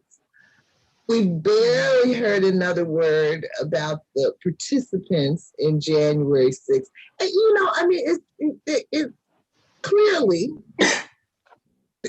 a few people are going to be scapegoated, but for the most part, they're capital, like they said. For the most part, right.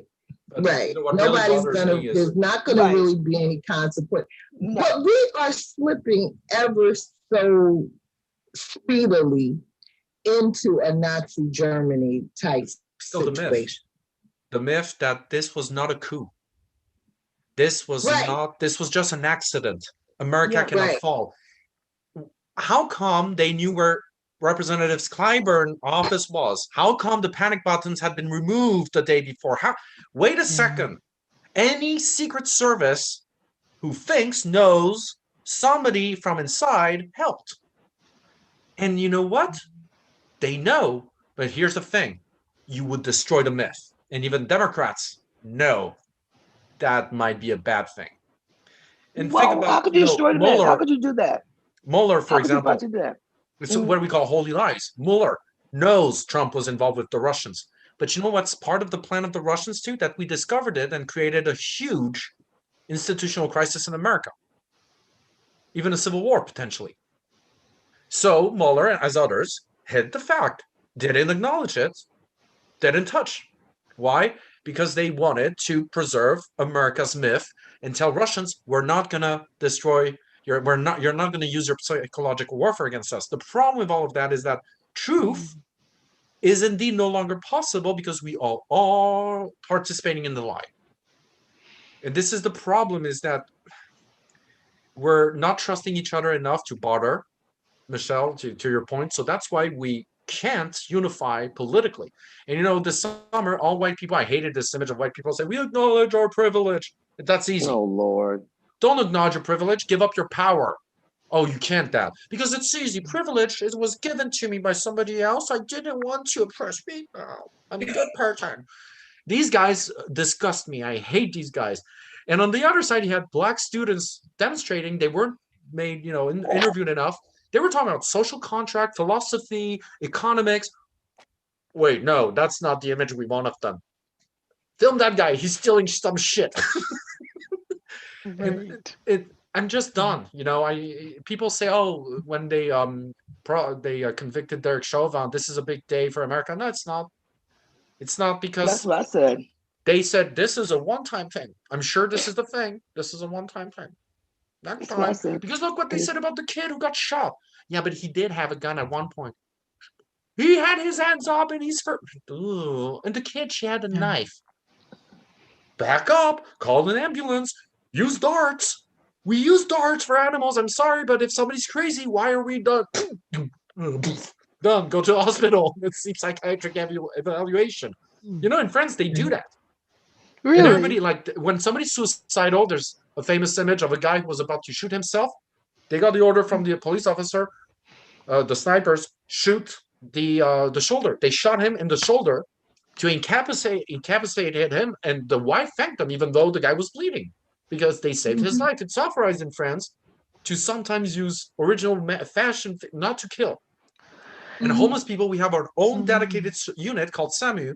Every night, it's an ambulance with nurses that are trained for that, doctors. Go through the city, talk to people who are in the streets, give them blankets, give them cocoa, food, and tell them, you want to come with us? We've got a place and a shelter. You don't want, it's your right. You're a sovereign citizen. We leave you. But this is our number. Call us if you have a problem. It's a free number. You can use it.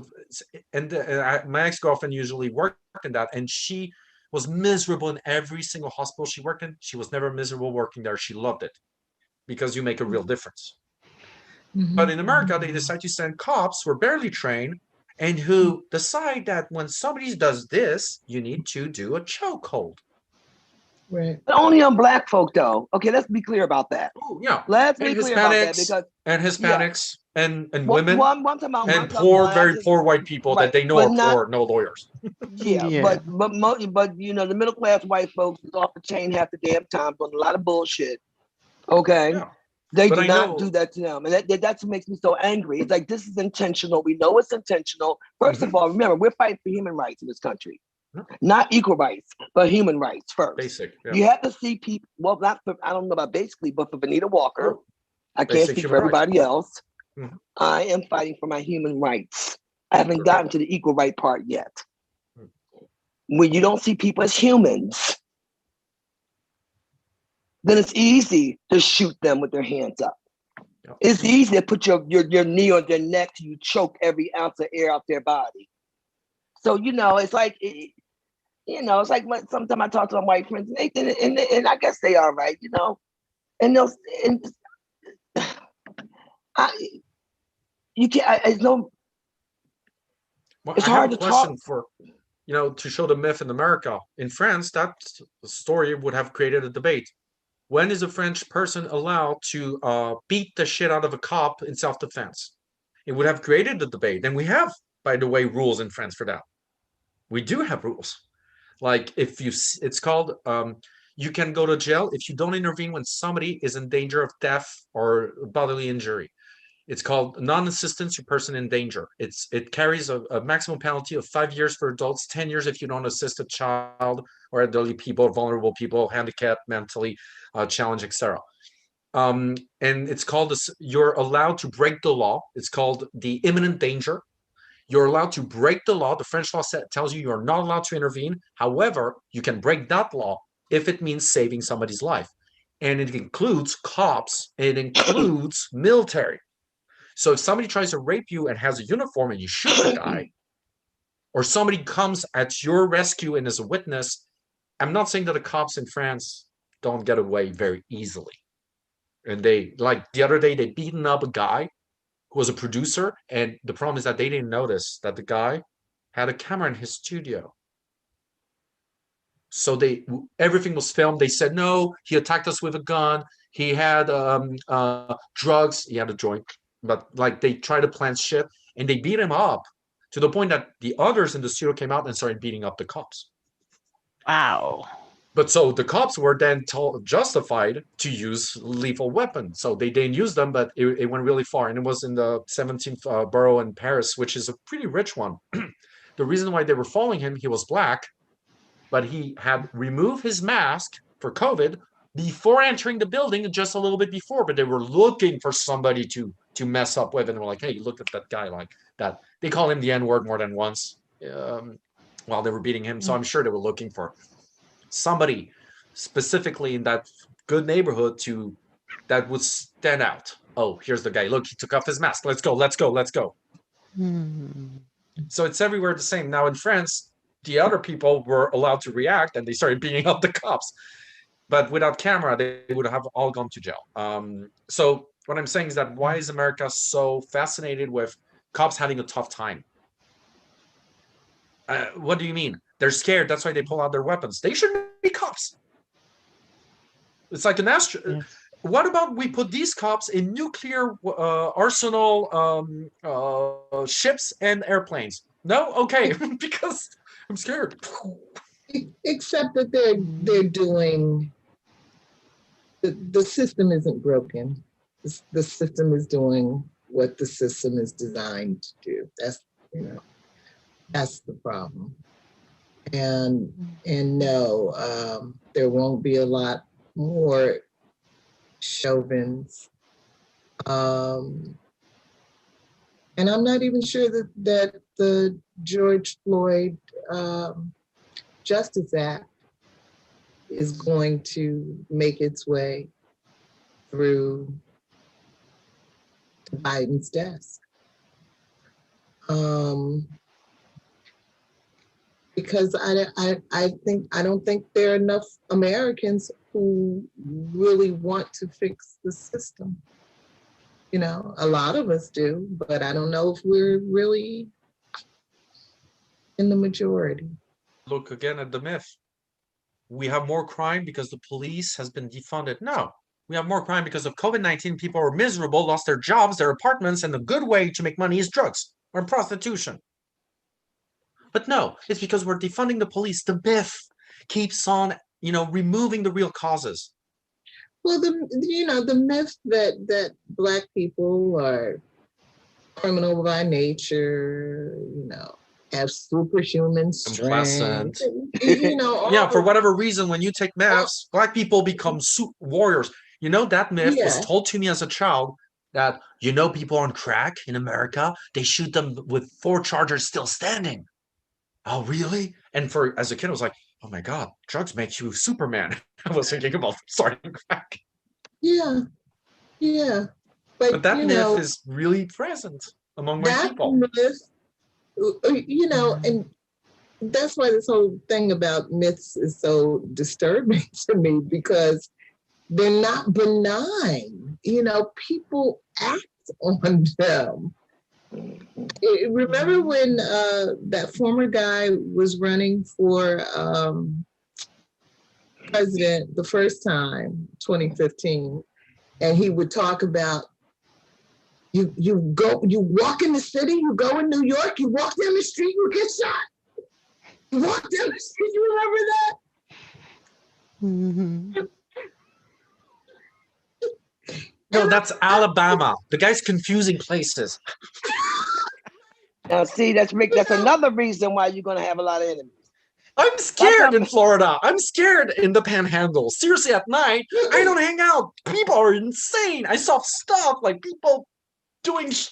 I can't even talk about it. I think I saw a guy with an alligator. What? No, but I don't go that way either. I'm not. No. I don't feel safe in Alabama, Mississippi, Florida. Well, Louisiana depends where, but those 3 states. Georgia's fine. Yeah. Well, yeah, I've been somebody doing goes some there. family. I've been doing some family research lately, Rick, and have learned that a lot of my original family come from the Florida Panhandle.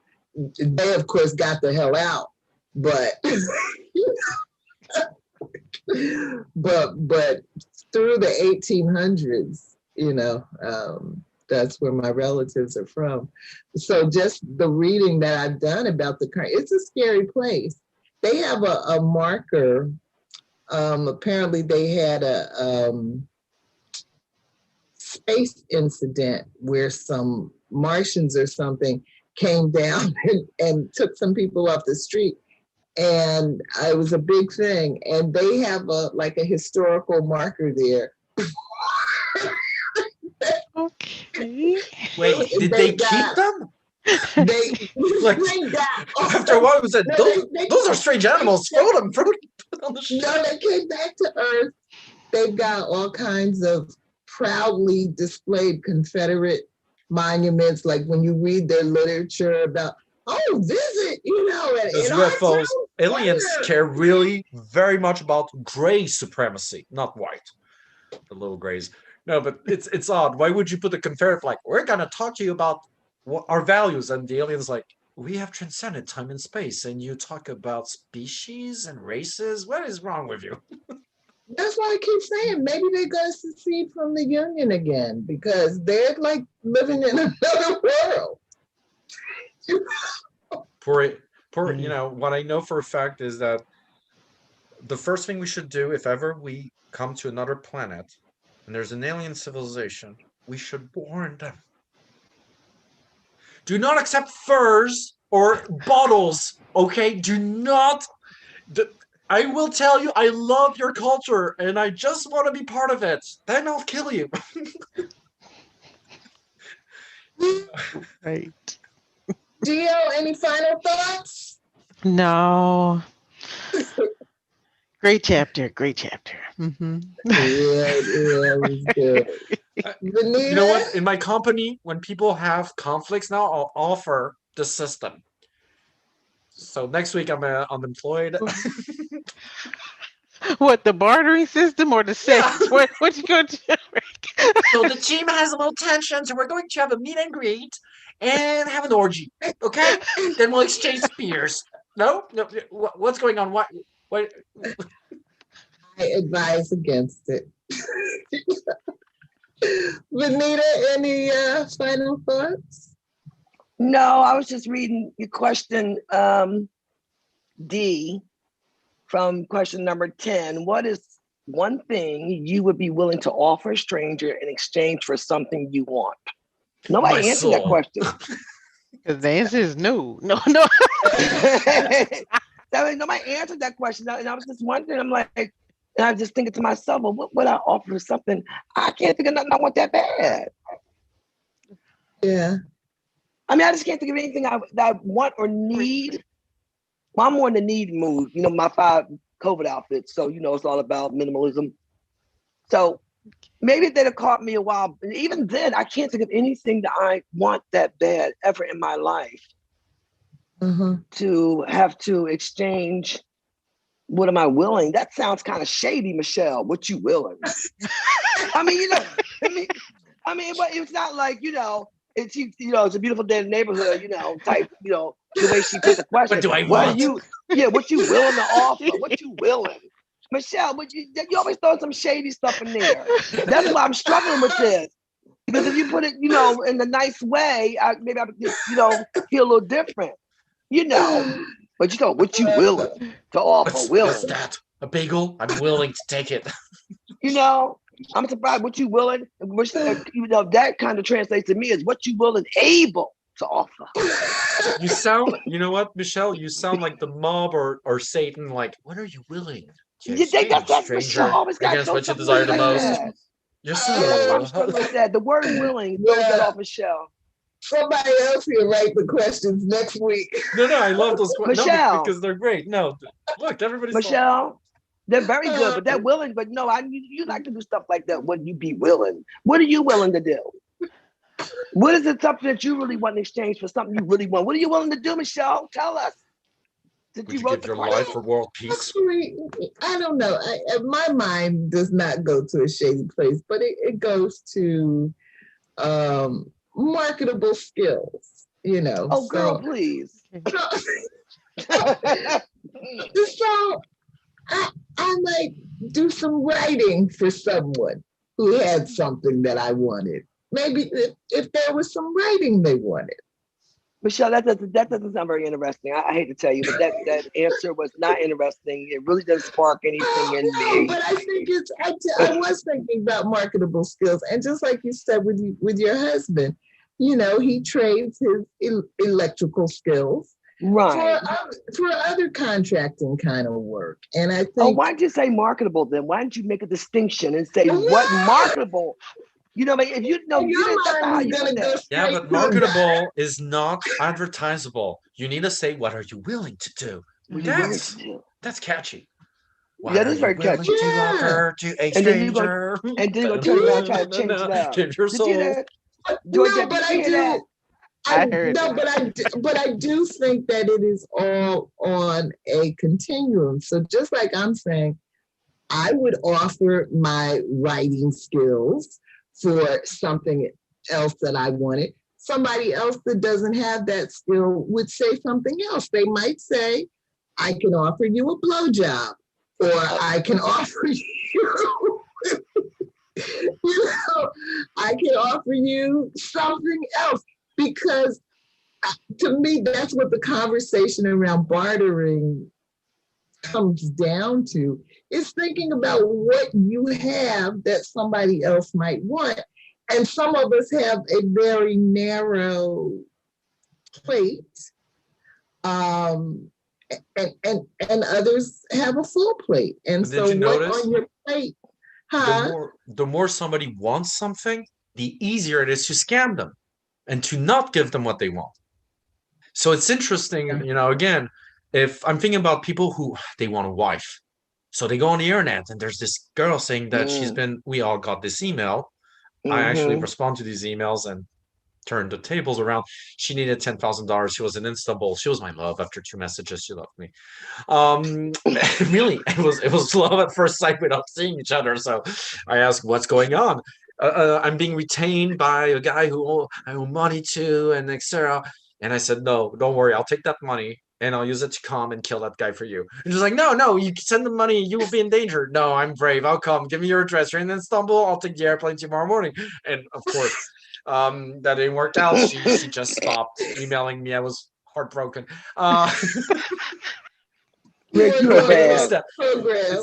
It's easy.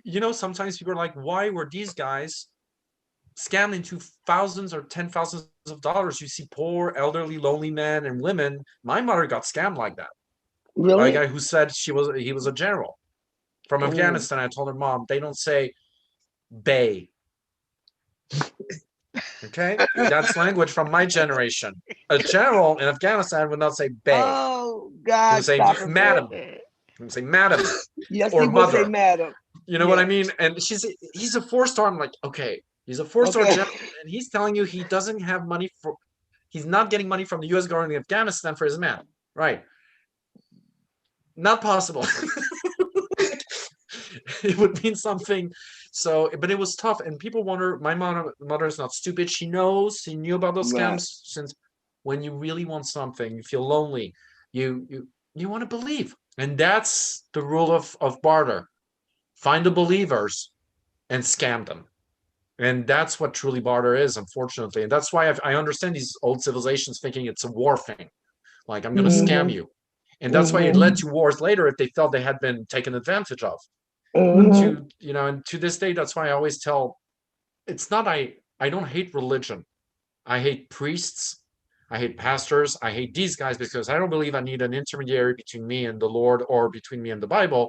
But also, these guys love taking gullible people and taking everything they have. You see old ladies losing these guys that ask for $1 more, and they already have jets.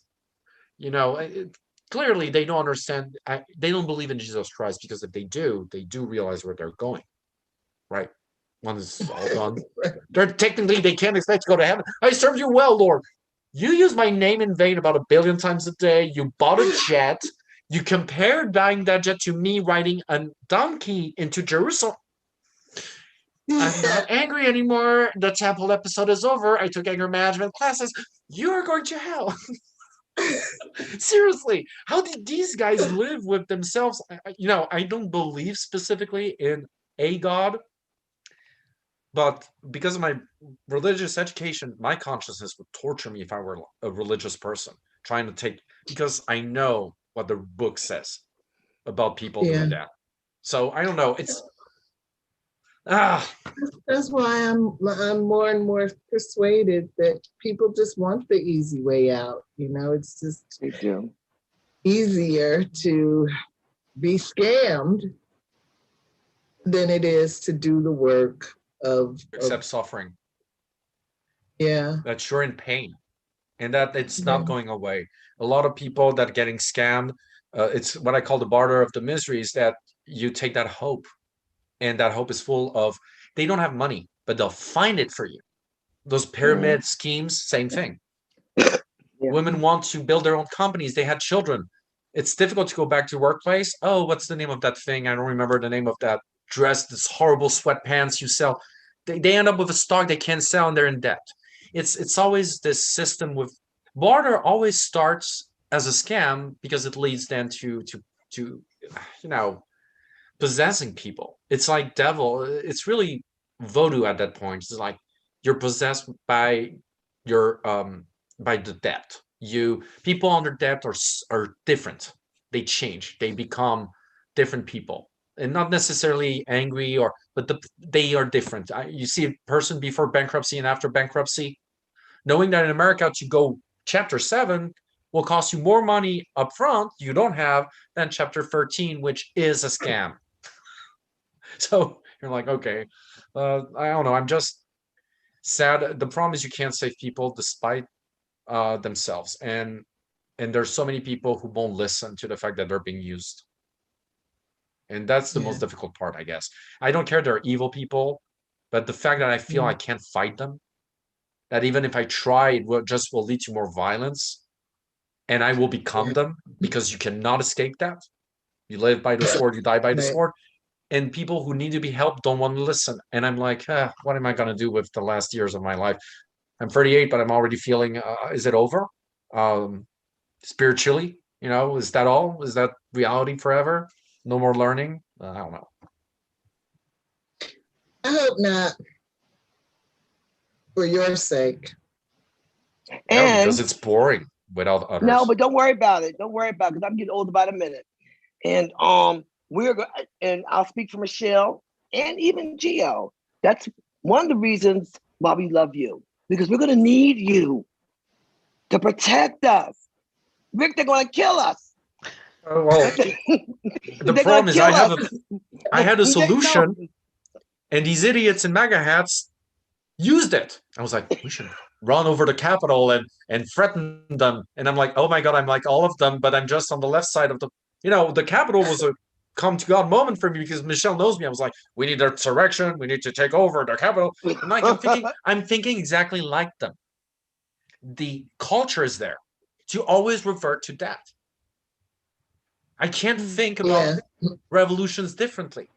And that's terrible for me. So that's why I'm trying to, but you think about it, this deeply ingrained education of barbaric people from the north who invaded the Roman Empire and still to this day do that. Mhm. Like, let's pillage. No, that's not legal. Let's make it legal and call it war and we vote on it. That's still a crime, but we voted.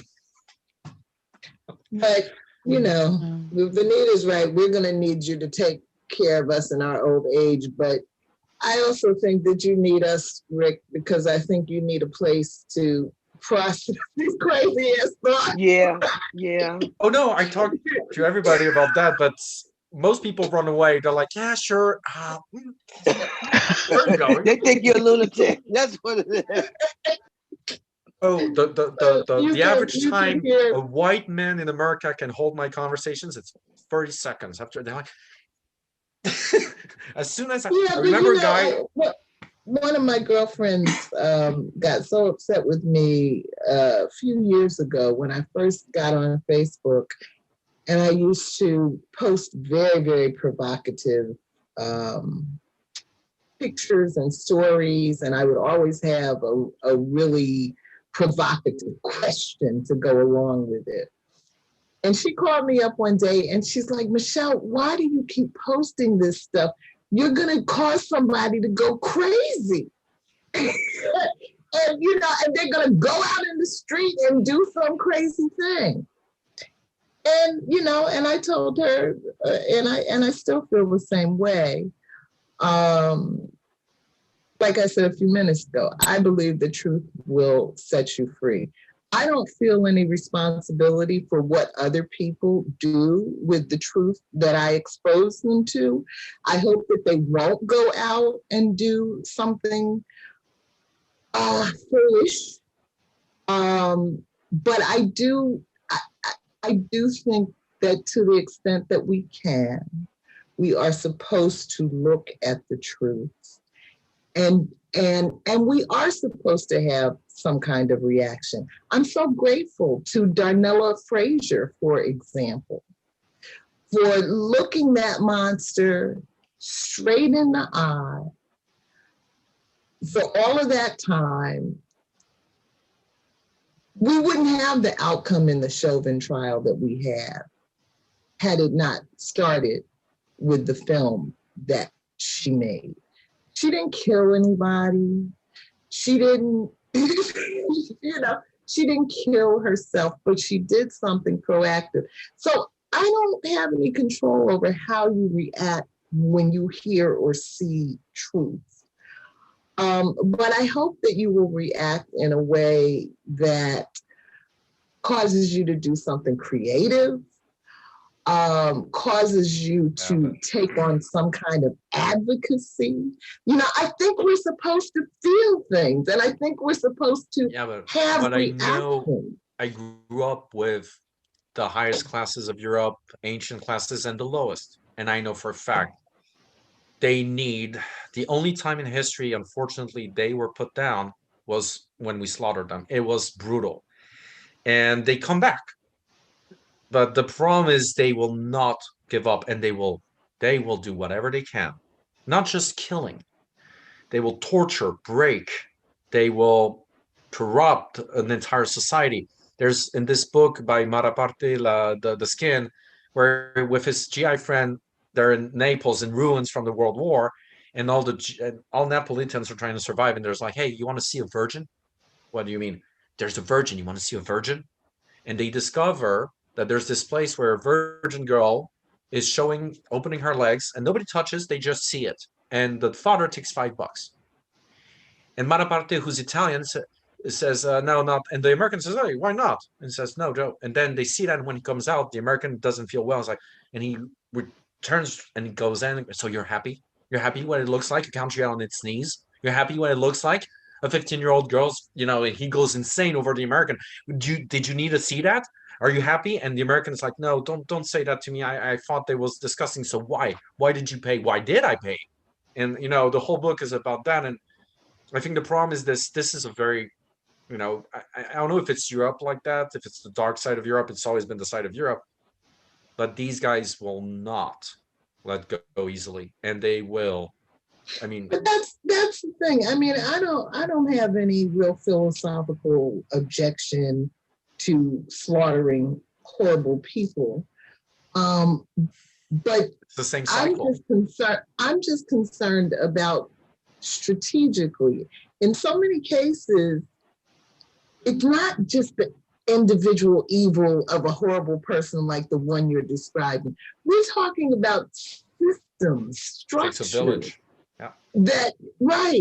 That are going to take way more than one person. Like, right now, I'm sure I don't agree with any of these mass killings that we've had going on lately. I don't know what was in the heads of, the person that killed all the Asian people in Atlanta, or the situation in Colorado, et cetera.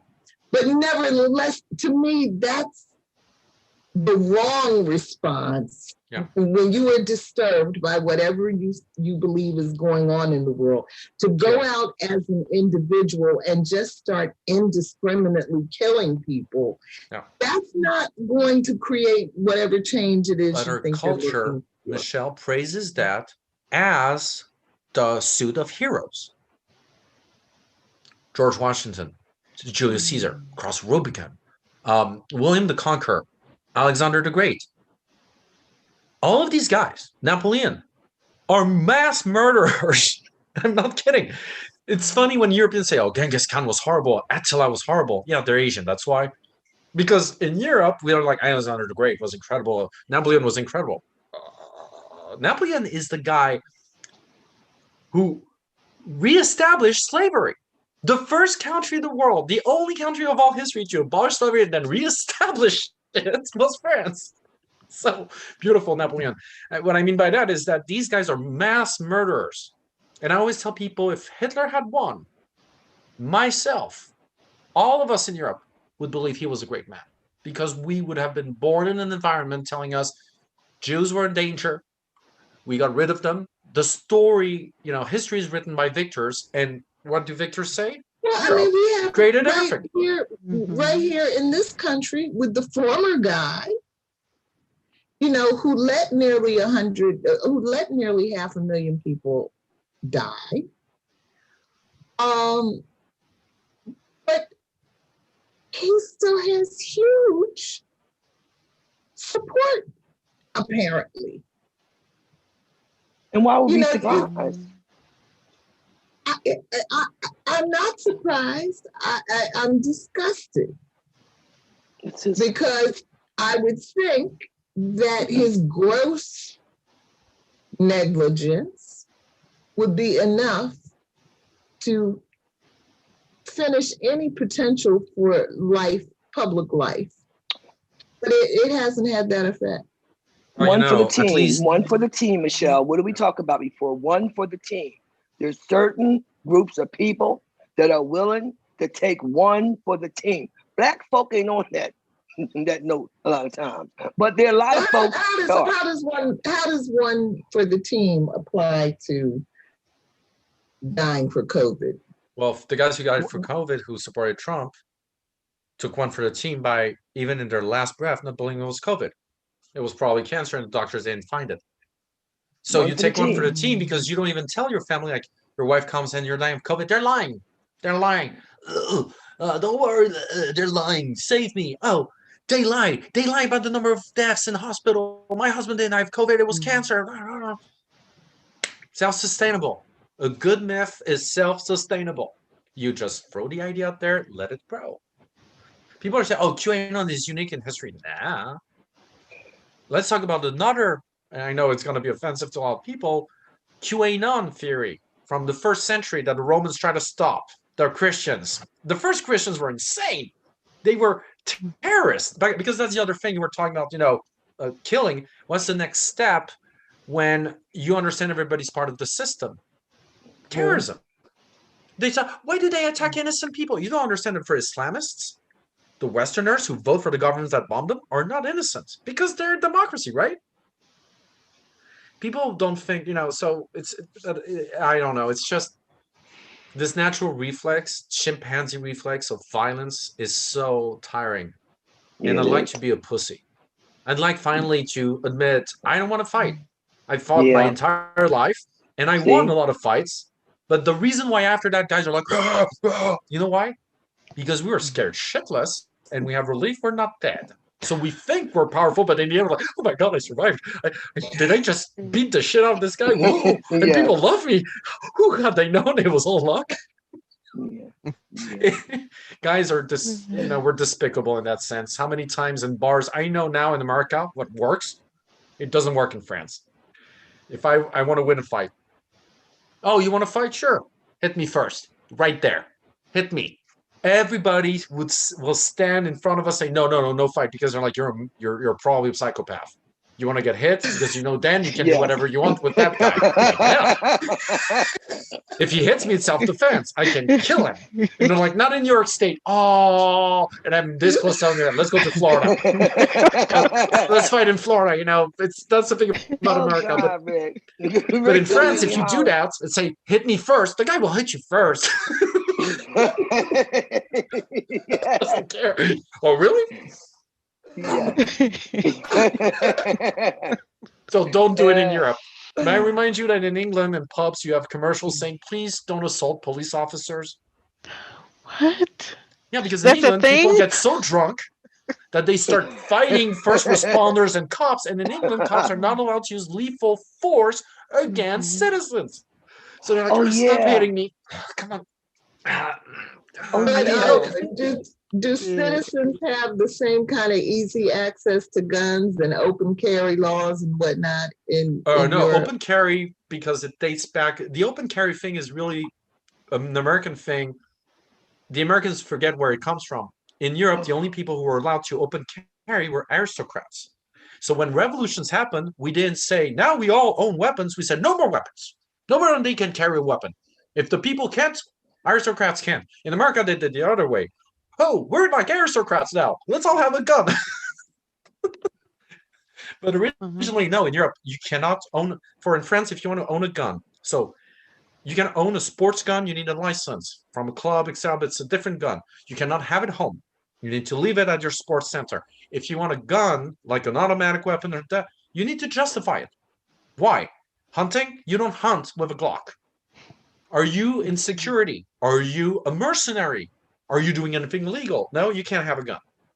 And then if you want a hunting rifle, you can, because then but they'll ask you, do you have a hunting permit? Have you had 4 years? And if you have a gun in France, you must go, in Switzerland, it's the same thing. You must have classes every 6 months or a year to recertify your and you have, of course, if you own guns, the police can come to your home at any point and look at your cabinet and say, is it safe? Can a child open it? Can I break it? And you get a fine. So no, in Europe, weapons, I don't know a single country, like in Germany, it's even more prohibited because of who. No weapons whatsoever.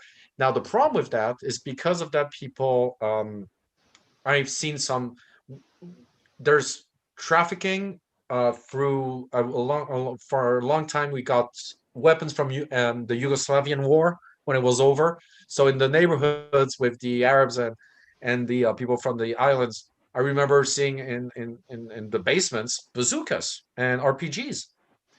And guess who bought weapons from these guys? the Kouachi brothers. And the Kouachi brothers bought them from the fascist, the white supremacist of France, who told them, hey, you're Islamic terrorists, you want weapons? We hate the government too. How much? Oh, sure, Kalashnikova, here you go, here's a bazooka from ex-Yugoslavia. Mm. So in Europe, when people have weapons, it's because they're going to do something really bad. So the government's like, did they just buy 3 Kalashnikovas? Yeah, okay, let's arrest them. So no, it's serious. And in France, you know why cops don't use their weapons? Mhm. One bullet shot, even by accident, there's about 300 pages of paperwork to complete. And you go through 4 different commissions the whole year, and you can lose points, retirement points. So they don't pull out their weapons. Even if you pull it out, you need to report it. So it's paperwork. So they're like, yeah, let's use our fists. So they beat you up. I got videos of cops fighting people in the street like Muay Thai and stuff. Yeah. Wow. All right, you all. Lovely seeing you. As always. See you guys soon. And see you soon. Venita, I wanted to ask you why you've been so dark. Have you done something different with your lighting? Is it by choice or you're on mute? Actually, it got kind of carried away because when we started, it was light outside. In the wintertime, when we start, it's dark outside. So I automatically have all the lights on. But it's so much brighter now when we start at 6 p.m. I don't have the lights on because there's no need to have the lights on. And then it gets dark and we're talking and I don't put the lights on. Okay. But I know you missed, she just missed seeing my fabulous face. So next time you tell me, Venita, cut the lights on. It's dark outside now. You look like somebody's testifying by Zoom about the mob. You know, like, so witness number 3. Rick, I told you where I live. I have to stay incognito. You never know.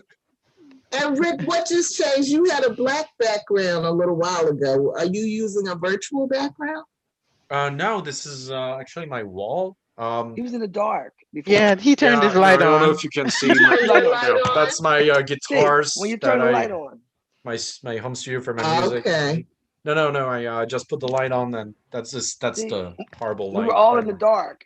We were all in the dark, and then we saw the light. Let the children come to me. Oh, sorry, they didn't come out right. Yeah, so we were all in the dark. That's what it was. And now we're like. Okay. So anyway, Rick, we'll see you same place, same time next week. Yeah. Gio, yes. Same place, same time. Yes. You're gonna see the next chapter. You like orgies? This is gonna be fun. There's more. No. Oh, there's orgies the whole while. Oh. They're going to explain also how you had prostitution in China in a very original form, which is the prostitute doesn't sleep with you, but she doesn't sleep with other people either. You pay for her to stay a virgin. Interesting concept. I can go with that. I can go with that, Rick. That's my kind of living right there. Nobody Republicans can't go with that because this chapter had me thinking about Caligula. Oh, you ever see Caligula? You remember that, Venita? That movie? Girl. Matter of fact, they had banned that movie all over Philadelphia at the time. And being the nosy person I am, and I'm nosy. Me and my girlfriend, I ain't gonna call her no names because she a Christian now. Okay. We decided that it was only playing in one theater, and it wasn't really a nice theater. It was the kind of theater that you go to and you literally don't want to sit down, you know. Right. But we was young. We were young, and you know, you have to realize that Michelle and I, we grew up in the 70s, so we was those free kids. So we decided to catch the bus down there to this theater that you don't really want to go to. But we were so nosy. We were just driven by nosiness. You know what I'm saying? So we went down and saw Caligula. And you know what? I should have did that. I think mentally that scarred me for the rest of my life. No, I really do. You know, you just nosy. You always want to know something. I don't think it was a time in my life where I should have known that. Okay. Okay. I really do.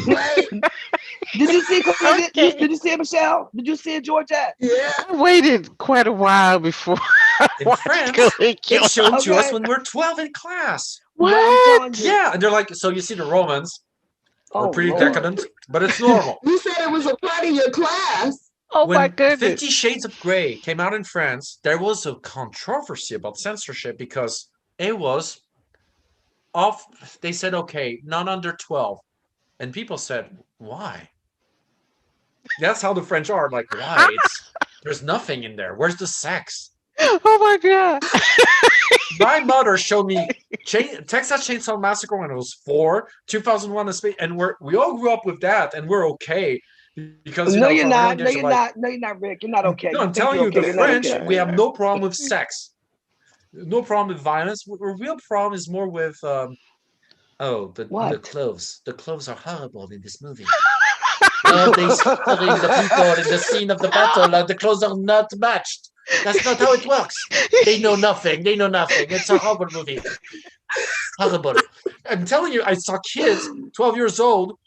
When I was in France, I remember to give you an idea, in middle school, there was one day a guy had ripped apart a porn magazine, one of the brutal ones, German, which means beyond what you want to see.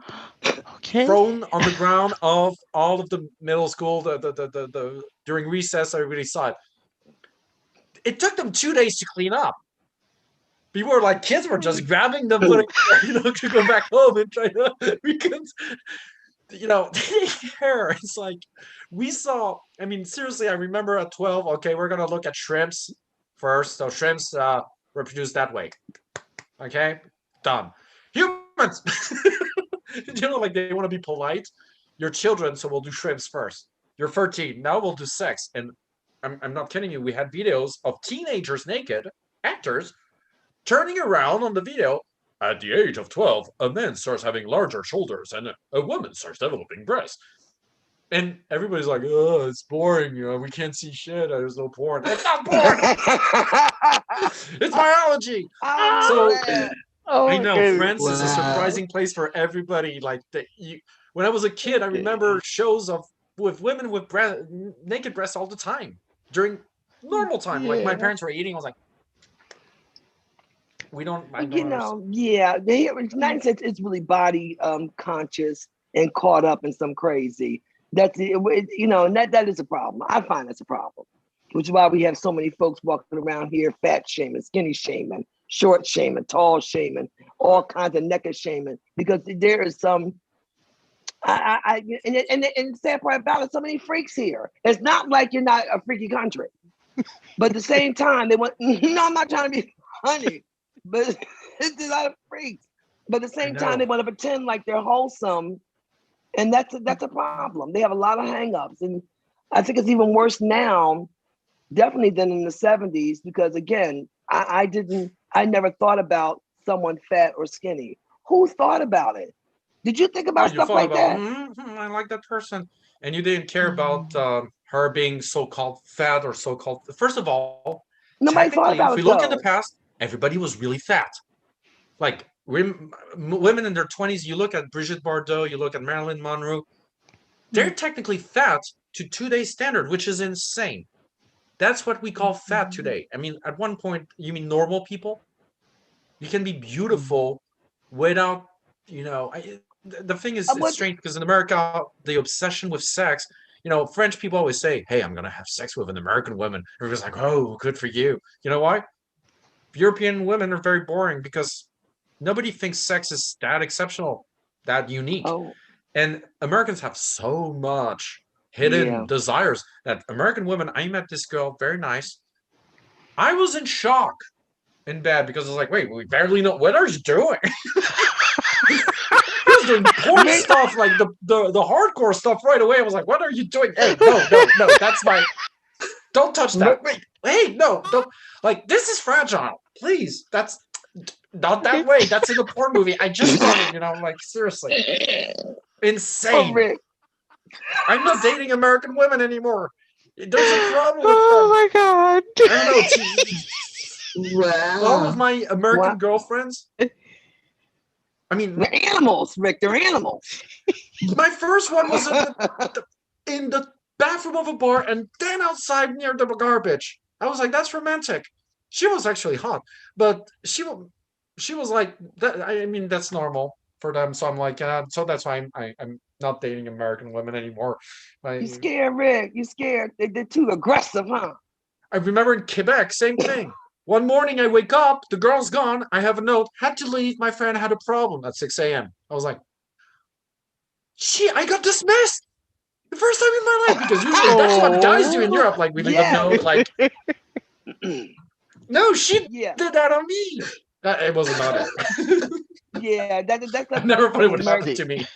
Yeah, American women. Yeah, it's a little bit different here. Yeah, a lot of times men lead the women, but it's not uncommon to find a woman lead you and no time. Girl, I got that. It was real. Thank you. I'm out. Oh, no, it wasn't even that. I had a problem. I had to leave. Never called back. Oh.